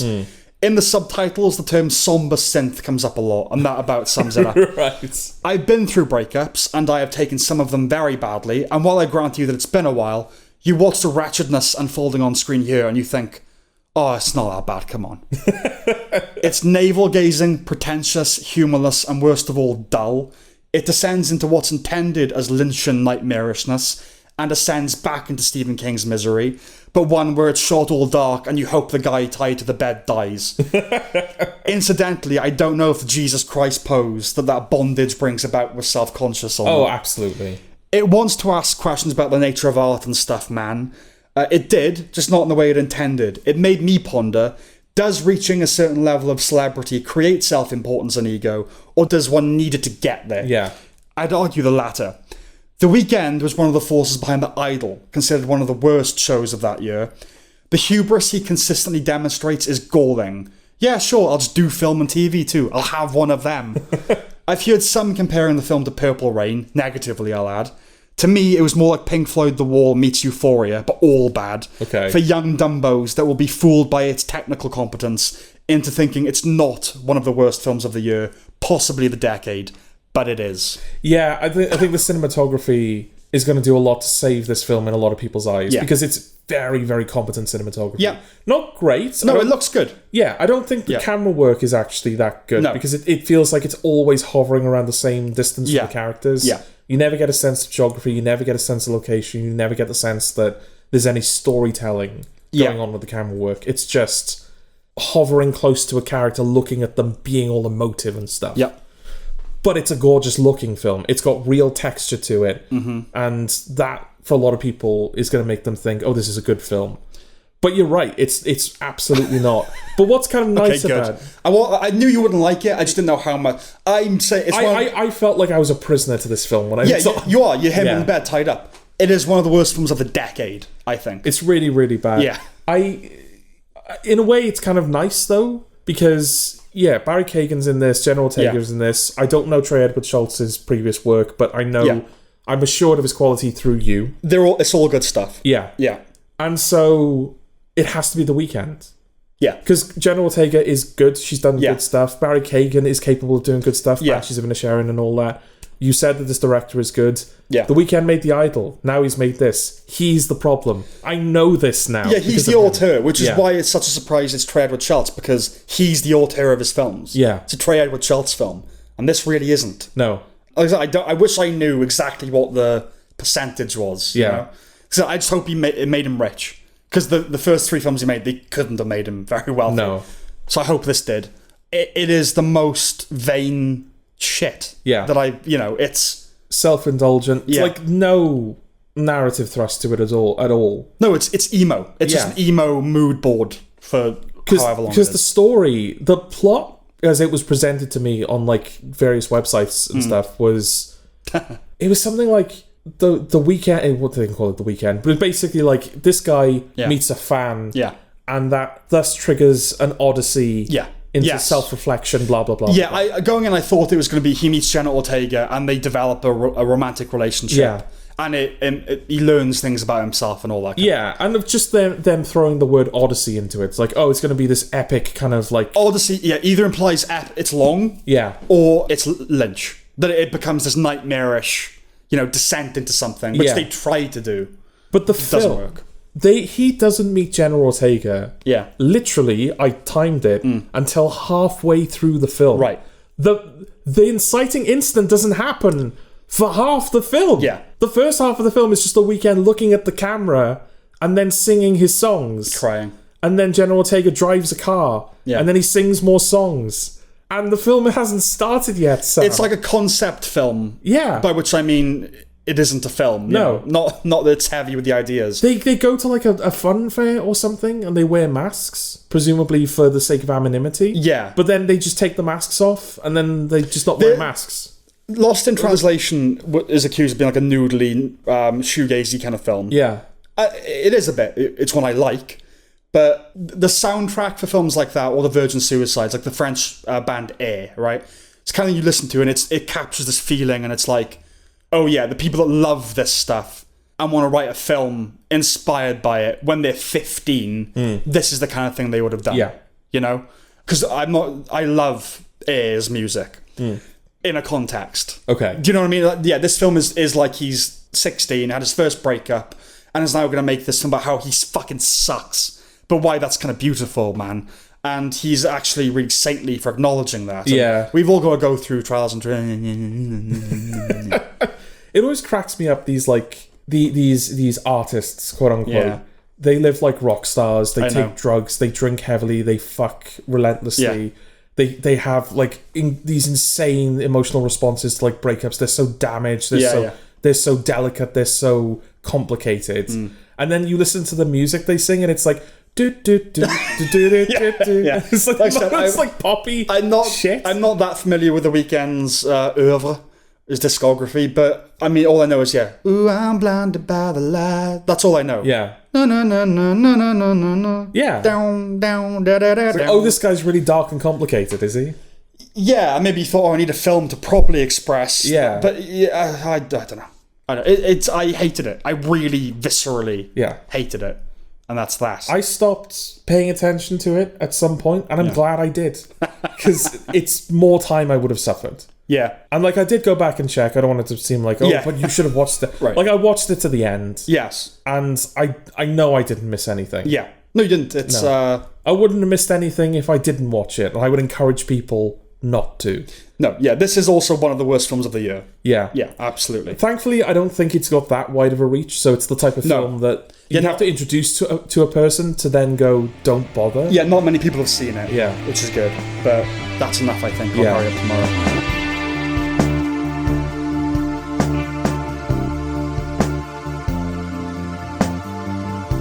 Sinners. Michael B. Jordan Yes. and Michael B. Jordan. Yes. Insanity ensues? We're back to vampires again. We are. We started with vampires, we left it for a while, and now we're back to vampires. Yes. Yeah. It's set in Clarksdale, Mississippi. Okay. In the 20s, 30s. I can't remember the exact year, but it's that. Sure. It's Jim Crow kind of time. Yeah. We're late to the party on this one. Very late to the party on Sinners. At this point, it doesn't feel like a spoiler to address the involvement of vampires off the bat. We are deep in the Southern Gothic milieu here. The psychosphere, as True Detective called it. Right. While they're doing different things, True Blood and Interview with a Vampire are the nearest neighbours to this. And all share that symbiosis of sex and death. That's what vampires are. Yeah. And of course, there's From Dusk Till Dawn. This is basically a classier From Dusk Till Dawn. The film's genre is horror. That's how it would be categorised on its birth certificate. Yeah. Right? But that says little about its personality. So Steve Jobs is a biographical drama, but Sorkin dialogue is the thing of the thing. Yes. Isn't it? Yeah. And while Sinners doesn't skimp on the bloodiness, the thing of it is music. The blues. Yeah, no, it's definitely... Like, it's not a musical, but music is a big part of the film. It's a music film, yeah. but it's not a musical, yeah.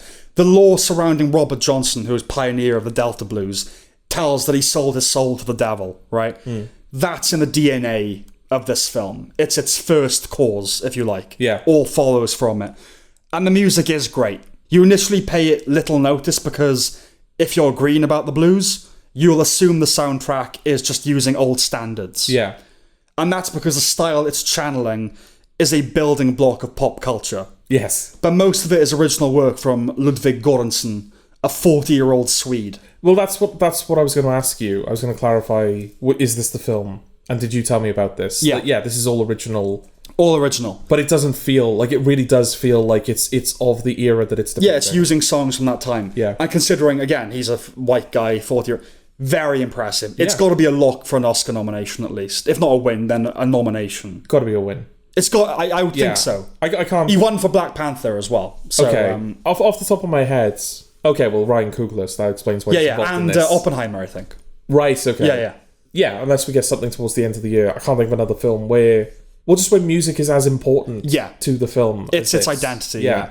It's as much a musical as it is a horror film. Buddy Guy even shows up to play the older Sammy at the very end for the bow out. Yes. Like, famous musician. It looks great. The production design, the photography. It looks easy, you know? The odd instance aside, Ryan Coogler doesn't attack the visuals with a flourish. He's dialed in the showmanship. Not that he's ever been one to aggressively flaunt. Creed had its moments. Like that one-shot fight, but that's kind of it, you know? Yeah. This is a blank check film, right? Original IP. For a good hour, it's unclear what exactly it is you're watching. Yeah. He negotiated with the studio for final cut and first dollar gross. He did a bit of a Nolan. If you serve up Black Panther, you have some bargaining power, right? Yes. And this is the film that he got to make when he could make anything. The cast is very strong. Michael B. Jordan continues to do his best work as Coogler's De Niro. He's shown range. He's different in each film he's done with him. I didn't know Delroy Lindo was in it, so that was a nice surprise. And he's great, as always. Wunmi Mosaku was the other highlight. Large black lady. Haley Steinfeld is playing grown-up roles now. She's a bit of a whore, frankly. Talking about Jordan fucking her and going down on her and stealing her pussy and spitting in his mouth. Yeah. She's still Matty Ross to me from True Grit. Oh, right, okay. Oh, yeah, we're kind of back... It's kind of a spiritual return in a way, isn't it? Because she started in a Western and now she's kind of in the South again. Yeah. It's not quite the same, but we're sort of like aesthetically back to it. And now, like you said, she's spitting in Michael B. Jordan's mouth. Yeah, and that's the side note is cunnilingus does become something of a motif. It's a very horny film. It is a horny... Well, it's vampires. Well, even before the vampires show up. Because you're right, like, I think it's about an hour in, all of a sudden there are vampires. And you're like, oh, it's this film now. Yes. Okay. Interesting.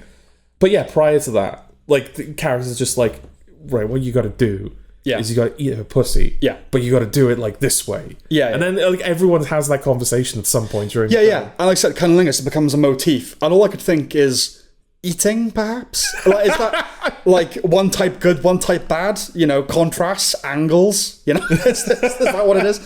Before the final movement, which is great, there were a few scenes that stood out. The obvious is Sammy's playing, invoking the past and future of black music. You know, the diaspora. Some Chinese too, with the Chinese characters. Yeah. They're the marginalised group. The other was Delta Slim in the car recounting a story where he saw a friend lynched, and his pain, the blues, morphing into the blues as they start playing and singing. Yeah. Literally becoming the blues. I like that. I don't think whatever the vampires are a metaphor for is as straightforward as has been suggested. And what has been suggested? Well, I think whether that's by intent or an accident, the low-hanging strange fruit is that they're the KKK, right? Okay. They're oppressive whites. But it's more complicated than that.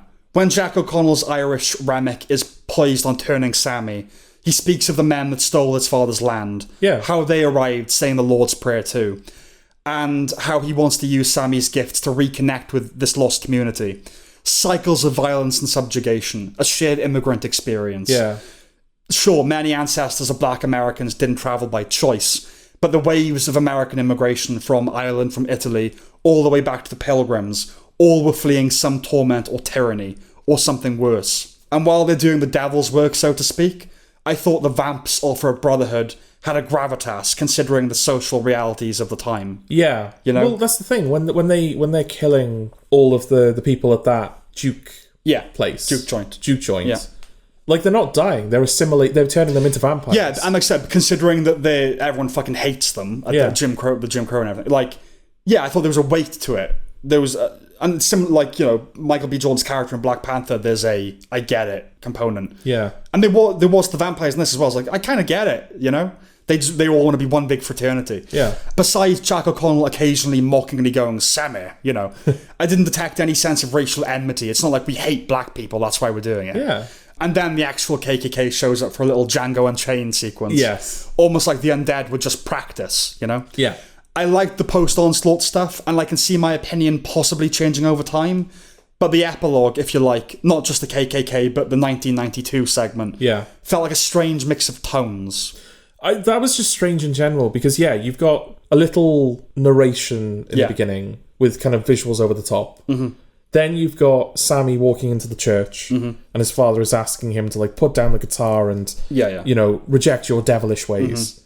And then the film kind of goes back a day and tells you the story of the film. Yes. So at the end of the film, we end up back in that church where Sammy's holding the guitar again. Then it jumps forward to 1992. You get a title card saying 1992. Yeah. Then you get one shot of him singing. Then the credits start. Yes. And I'm like, oh, okay, that's weird. Yeah. And then the credits, like, it cuts between credits and him performing. Yeah. And then, there's this whole epilogue segment after the credits. Yeah. Where the film just keeps going for a little bit. Yeah, it's weird, and it dragged a bit. I think because they did that, it made it feel like it dragged. Yeah. I don't have a problem with that epilogue. It's kind of interesting, but there was a bit of... this is weird. It feels weird. It doesn't feel like the rest of the film. I think if the credits had come after... I agree. It would have felt a lot cleaner. It was like Cougar didn't want the film to end. That's what it felt like. It's by no means drastic, but it's the only time where I felt its sense of self-importance, not in a bad way, threatening to tip the film over a little. Okay. But it's a nitpick. There are many things about it that are very good, but hand on my heart, I can't say I left feeling 100% satisfied. It scratched most of the itch, but not all of it. I definitely recommend it. It's certainly one of the better films of the year. Yeah, absolutely. But I didn't love it. It's not 10 out of 10. Yeah, I think I'm with you. Yeah. It's weird, isn't it? Because it's kind of genre bendy. Because that first hour... There's no vampire stuff at all. Yeah. There's no, like, horror at all, really. It's two brothers trying to set up a juke joint. Yeah. That's what it is, yeah.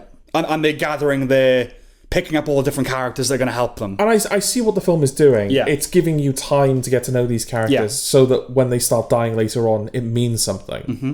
Fine. Yeah. I don't know if the film would necessarily have been better if they were able to do that quicker. No, I think the thing is, right, that it's obviously, this is his film. Like, do whatever you want. Yeah. He wanted to spend time with the characters. He wanted to do a black movie set in that time that then it becomes a genre movie. Yeah. So I get it. I completely get it. And we always champion that, right? Yeah. But I always remember with Shaun of the Dead commentary, they're saying we wanted to get to a zombie kill by minute 25, not 45. Yes. Like, yeah, you can do it in half an hour. Yeah. You can do Act 1 in half an hour. Yeah, and I think the fact there are vampires in this has been considered a spoiler. Yeah. Kind of says a lot about the film and kind of like you shouldn't consider it a vampire film. Yeah. Even though that's very much what it becomes. It is a vampire film. It's just something else as well, Yeah. It's not a pure vampire film, definitely.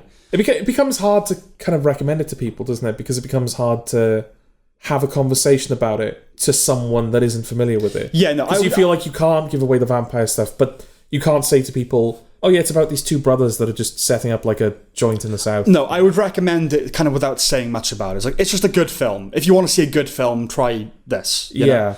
Yeah, I everyone knows now though, but I would try not to spoil it. But no, I take your point, because there's so much stuff before that. Yeah. But no, and it is one of the better films of the year, hands down. Yeah. But it just didn't get me all the way there, you know? No, yeah, I did leave feeling a little like... It was 8 or 9 out of 10, you know? But I do agree with you. Ryan Coogler is able to make filmmaking look flawless, and that is a skill in and of itself. It looks easy. Yeah. It looks completely easy, Yeah. Okay.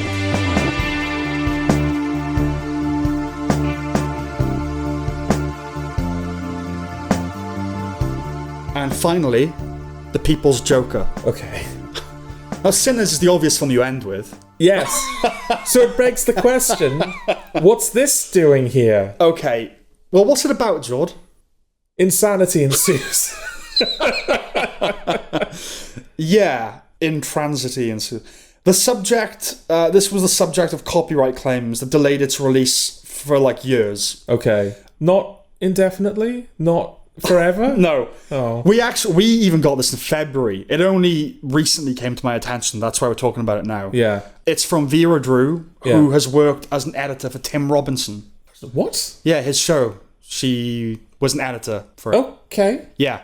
And has friends in the industry. That's how film has been made possible. Okay. Well, there's certainly no Tim Robinson DNA in this. No. She hasn't learned one bit from being around that. Tim Heidecker is in it, and he was the big champion. Yeah, what's it about? So it's a trans coming of age story, basically, but through the coming out story. Story. My apologies. Through the prism of the Joker, basically. Yes. It's set in Gotham. Yeah, and it's like it's a riff on the Batman mythology. Yeah, to tell a trans coming out story. Yeah, I think the closest thing that it follows is Joker 2019. It feels like it references that quite a lot. Dancing down the steps and all that. Yeah, the basic plot is kind of folling Joker 2019. Yeah, the talk show, all that kind of... Yes, absolutely. Yes. Yeah, so it's this person grew up in Smallville or wherever. They moved to Gotham because they want to become a comedian. Yeah. But the comedy is oppressive or whatever.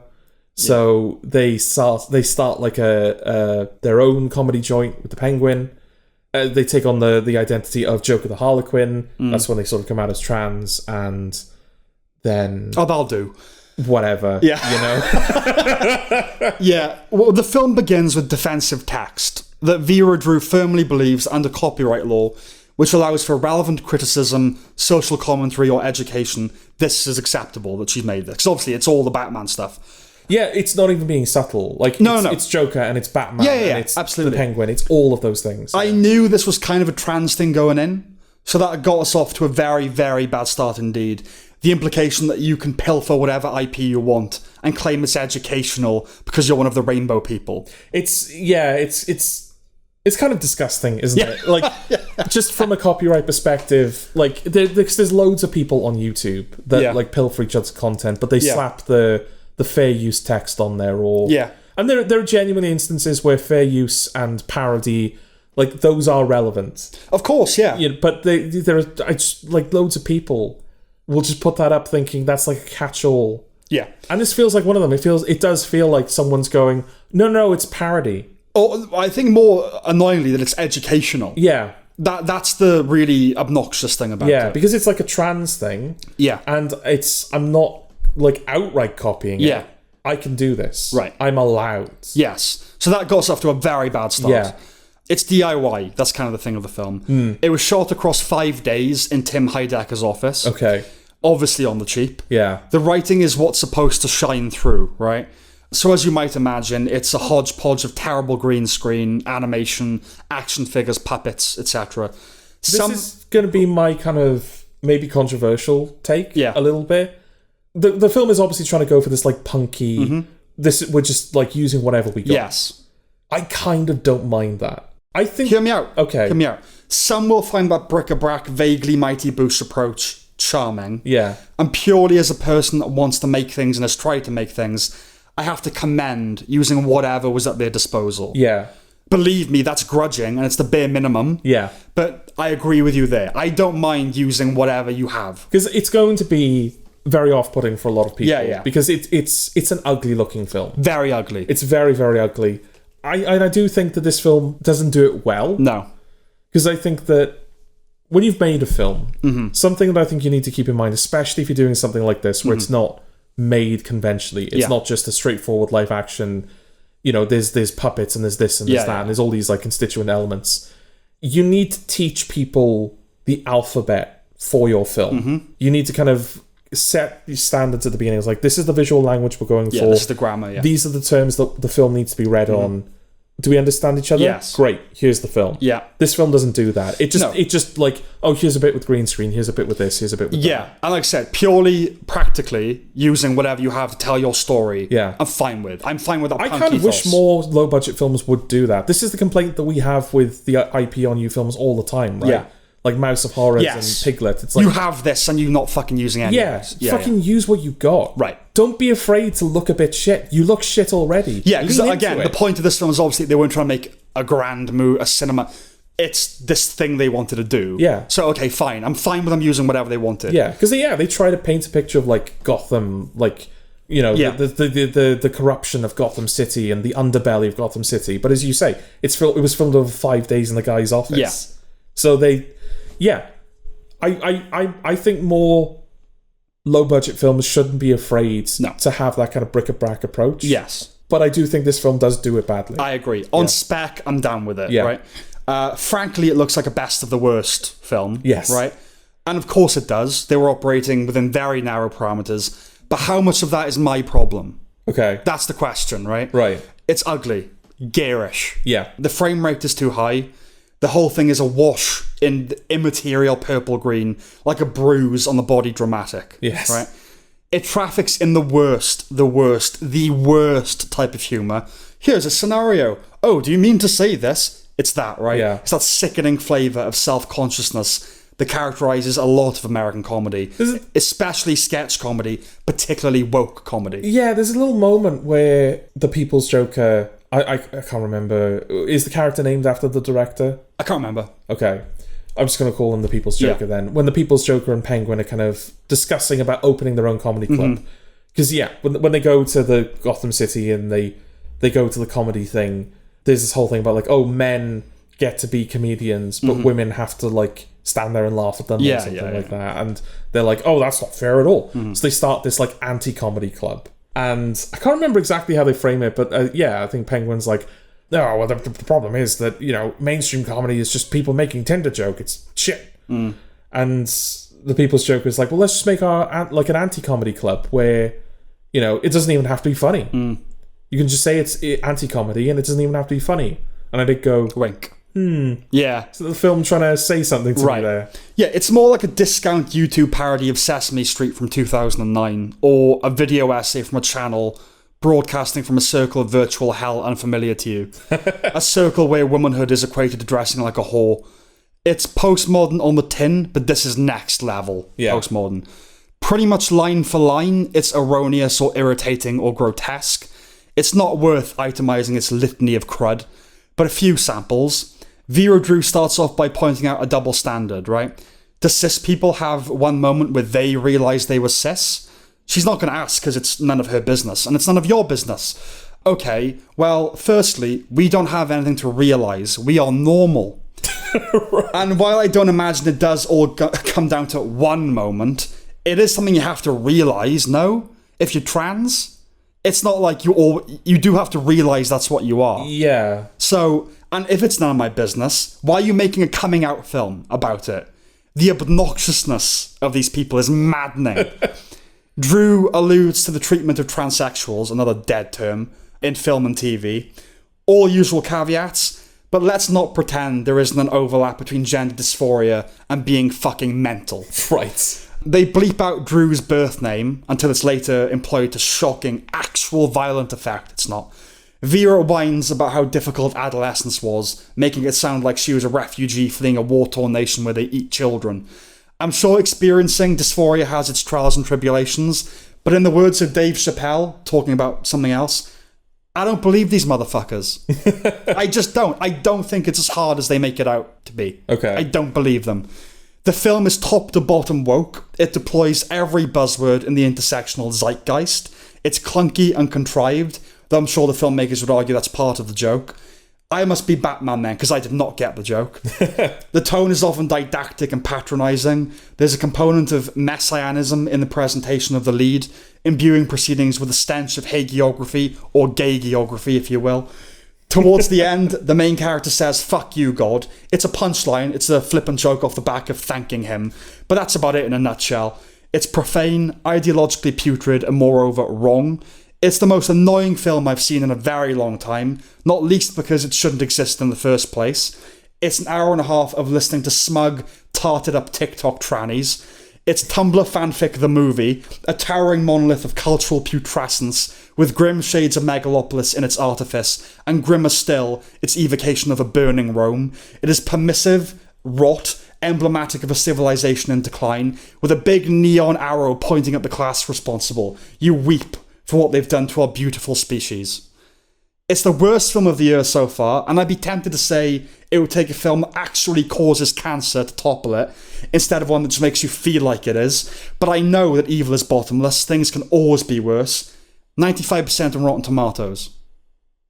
But you don't recommend it. No, this is an area where critics are just out of their fucking minds. Well, you can't be mad at it, Sam. You can't be critical of it. I know. Even though it's basically illegal what they're doing. I know. It's because they're trans. You can't hate it. Yeah, I know. I hated it. It's a film that's just taken its punk aesthetic out of the equation for a moment. It's a film that just has no dignity to it. Does it? No. And it's a shame because, like, last year, right? Let's try and get a little bit of respect back, shall we? For what? The art of cinema? Well, not just that, but just, like, for ourselves. Okay. Like, now that you've totally, like, put people off us. Yeah. I saw the TV Glow. That's a trans story that came out last year, a trans film that came out last year. You loved that film. I really like it, yeah. You really, really like that. That is a trans story that has a lot of dignity to it and actually did a really good job of kind of like letting you in a little bit and understanding like how difficult it is. Yeah. To live with that kind of, like, to the point where you're not trans. No. But you connected with it. Yes. On a different level. And you said you were a bit disappointed that they outright said it was a trans story because you thought that it had room for interpretation. Exactly. Yeah. But that's the thing. It's something that it's from a mindset that you don't possess. You don't understand. But that film made you understand it. Yeah. This film, The People's Joker, is standing there going, you don't understand me. Yeah. This is your problem, but also you can't do anything about it. You can't do anything about it. Yeah. It engenders bad will, and that's the thing. I said some pretty heinous things in that. Yeah. And it's like, well, I'm not. It's not my responsibility to not say how I felt. Like, because here's the thing. Why is it on me to watch that dross? Yeah. And go, no, I'm going to rise above it. No, fuck you. I'll do what I want. I'll say what you said what you want. I'll say what I want. Yeah. And I obviously, I'm honestly not a transphobe. But like something I said was, let's not pretend there's not an overlap between dysphoria and being fucking mental. That sounds really horrible. But that's more like me trying to say, well, come on. Like, gender dysphoria is a psychological issue. I'm not saying but let's not lie about that. And like a bunch of TikTok trannies, to me, that's like obviously capturing my anger for the film. Yeah. But also, you remember I've talked before about how in the gay community there's gay and then there's being faggy? Yes. You know? Or like in black community there's GA and there's GER kind of thing. I wouldn't think of all trans people as trannies. I think of these people as trannies. Okay. Do you know what I mean? Yeah. That's what it brings out in me. Of like, ugh. It's just gross. Just disgusting, like, and it's their attitude. That's what it is. And it's like when you see these massive fat blokes, that just have green hair and a bit of eyeliner going, and so they wouldn't let me into the women's bathroom. Like, of course they fucking didn't. That's what how it makes me feel. But Douglas Murray, even, again, no one would assign this to him. But he has said, he read a book written by a trans person once, and he said, like, an older trans person, you can't read that book and emerge with any other opinion than, oh, there are obviously some people born in the wrong body. Yeah. That's just a thing. And this is Douglas Murray, you know, Hitler. So yeah, that film does not whatever it got out of me does not represent my entire feelings for trans people. Just them. No, but that's the thing. That's another reason to be angry at it as well, because it does no good for the the cause. Or absolutely not. But because of its very nature, and I have to believe that that's what it is. That's why it has such a positive reception. Yeah, is that it's because of what it's discussing, the type of story it is, and the fact that it was kind of cobbled together. I think people respect that. Yeah, which fair enough. Yeah, fine. You know, as a filmmaker, absolutely fair enough. But it sort of implies that, like, there is no bad film that can be made. Yes. And there is. This is one of them. This is one of them. We should be able to look at... Saw the wheat from the chaff. Yeah. The People's Joker and I Saw the TV Glow they do not match in terms of quality. One is infinitely better than the other, and we should be allowed to say that. Yes. We should be allowed to put this film down as the piece of shit that it is. Yeah.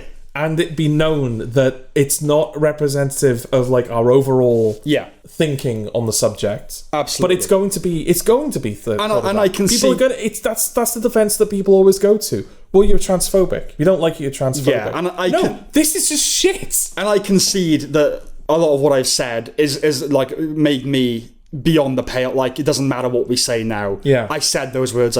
Fine, I acknowledge that. Look, I'm not an ally in that sense. I'm not. You know, it's hard to explain. But you were angry, and the film made you angry. And that's the thing. When a person gets angry, when a human gets angry, they go to the thing. They go to the easy thing. They want to lash out. Yeah. So they go to the easy thing. Yeah. With this, anyway, like if I don't like a black film, it doesn't make me think. You know. Yeah. With this is its own little pocket, its own bubble of culture.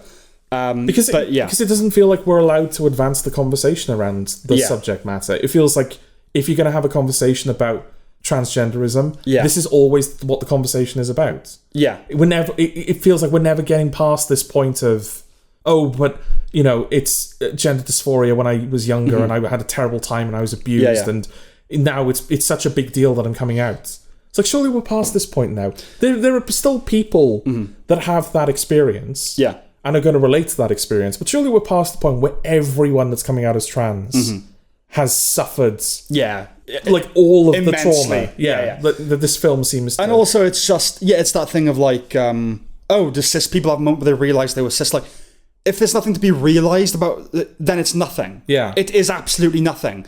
The fact that you're trans is your identity. Like, that's what this film is about. It's a thing of you, about you. Yeah. So you can't say there's nothing to ask about, because that's what you're answering a question. Yeah. You know? I mean, every human being alive has a moment where they realise they are who they are. Like, there was one point where your consciousness, like, switched on, basically, and you were like, oh, I'm Sam. This is what I am. Yeah, of course. If you're talking about, like, proper... Yeah. Yeah, the thing is, because you're not trans... that never changed about you. Like, obviously, you'll grow and change over time. Yeah, little details about you. You realise things about yourself all the time. Yeah. You know? But there's no moment where you're like, oh, the Sam I thought I was is not actually that Sam. As you would have with a trans person. It's a totally different... you said, there is something to realise. Yes. When you go, oh, this gender that I've been assigned at birth, it's wrong. My physiology is wrong, you know? What's asked to every single actor in a long-form interview? When did you realise you wanted to be an actor? Yeah. It's like, well, excuse me? Are you ever asked, when did you realise you want to be an interviewer? But it's not even equivalent, is it? It's like, oh, I'm sorry, did someone ever ask you why you wanted to be human? No, I just am. But anyway, trash. Yeah. Contemptible trash. Yeah. Utterly detestable film. Well, obviously I've had my... this is obviously something I brought to the table, something I wanted to vent about, and I didn't think you'd like it. And I feel like you talking about that it is rubbish, and your problem is that it can't be considered that way because of what it's about. Yeah. But yeah, like, at heart, what's your feeling towards it, you know? Do you have that same kind of utter contempt? Yeah, because, well, it's on multiple fronts. Just the fact, like we kind of alluded to at the beginning, the nerve of it. It shouldn't exist in the first place. Yeah, to think that it can just lift some of the most heavily protected characters in existence, some of the most beloved characters in existence. I'm having it. Yeah. Yeah. Like Batman. Batman is always at the top of superhero lists. He's the best superhero. He's the most nuanced superhero. He's the darkest superhero. And they just turn him into like a rapist in this? Oh, yeah. Like a pedophile rapist? Yeah. Like, oh, I can just do that. No, you fucking can't. Yes. You can in your Tumblr fanfic. Yeah. That's what I'm saying. This is why it's Tumblr fanfic, the movie. Yeah. And that's the thing. It's we end up in a position where we're arguing things. We kind of end up inadvertently arguing for things like stricter copyright law. And I'm always for that. Yeah, some things should be sacred. There are certain things you shouldn't be allowed to do as an artist. And they sound like arguments that I don't want to be making. Not things you can't do as an artist, but you can't steal other people's art either. You can't just use whatever you want. That's unfortunately that you can't do. You can do that if you want to write a short story or something. Yeah. But no, you can't profit off something that someone else has created. Yeah. I'm all for gatekeeping with this stuff. You know that. That's what Winnie the Pooh has revealed to the world. You need someone protecting the brand. Yeah. Who loves and cares about the brand. This person does not love Batman. No. I think that's a big problem with it as well, is that you can tell there's no respect for... It doesn't feel like they're using the source material... No, it's out of hate. Yeah, it's out of spite. Yeah. It's not using it because there's something about that source material that they want to tap into to tell their story in this very specific way. They're using it as window dressing to get attention, basically. Yeah. Because who the hell was going to watch this film if it didn't have Joker and Batman and Penguin in it? Exactly. Yeah. No, I think we've said everything there is to be said, right? Yeah. It's, for me, it's the worst film of the year. I mean, it should be, right? It's so difficult. It's 2025, man. It's just such it's been, so far, film not been its year. It's been such a bad... There are objectively terrible films that are just nowhere near my bottom 10 anymore. Same. I don't think Minecraft's in my bottom 10 of the year anymore. Yeah, that's mental. Who would have thought that? It would have been last year, because I'm thinking of some of the films on our lists, and it would have been in there. Yeah. Yeah, no, not this year. No. In this episode, we've had Hurry Up Tomorrow, The People's Joker, and The Ritual. You know. And The Ritual didn't make me angry. That was just a bad film. The other two made me angry. Yeah. Like, angry. So, yeah. TV has been faring a lot better. Maybe next year. Yeah, at least we've got something good to kind of hold on to, We'll be talking about many of those shows next episode. Okay. So for now, we're going to say goodbye. Bye.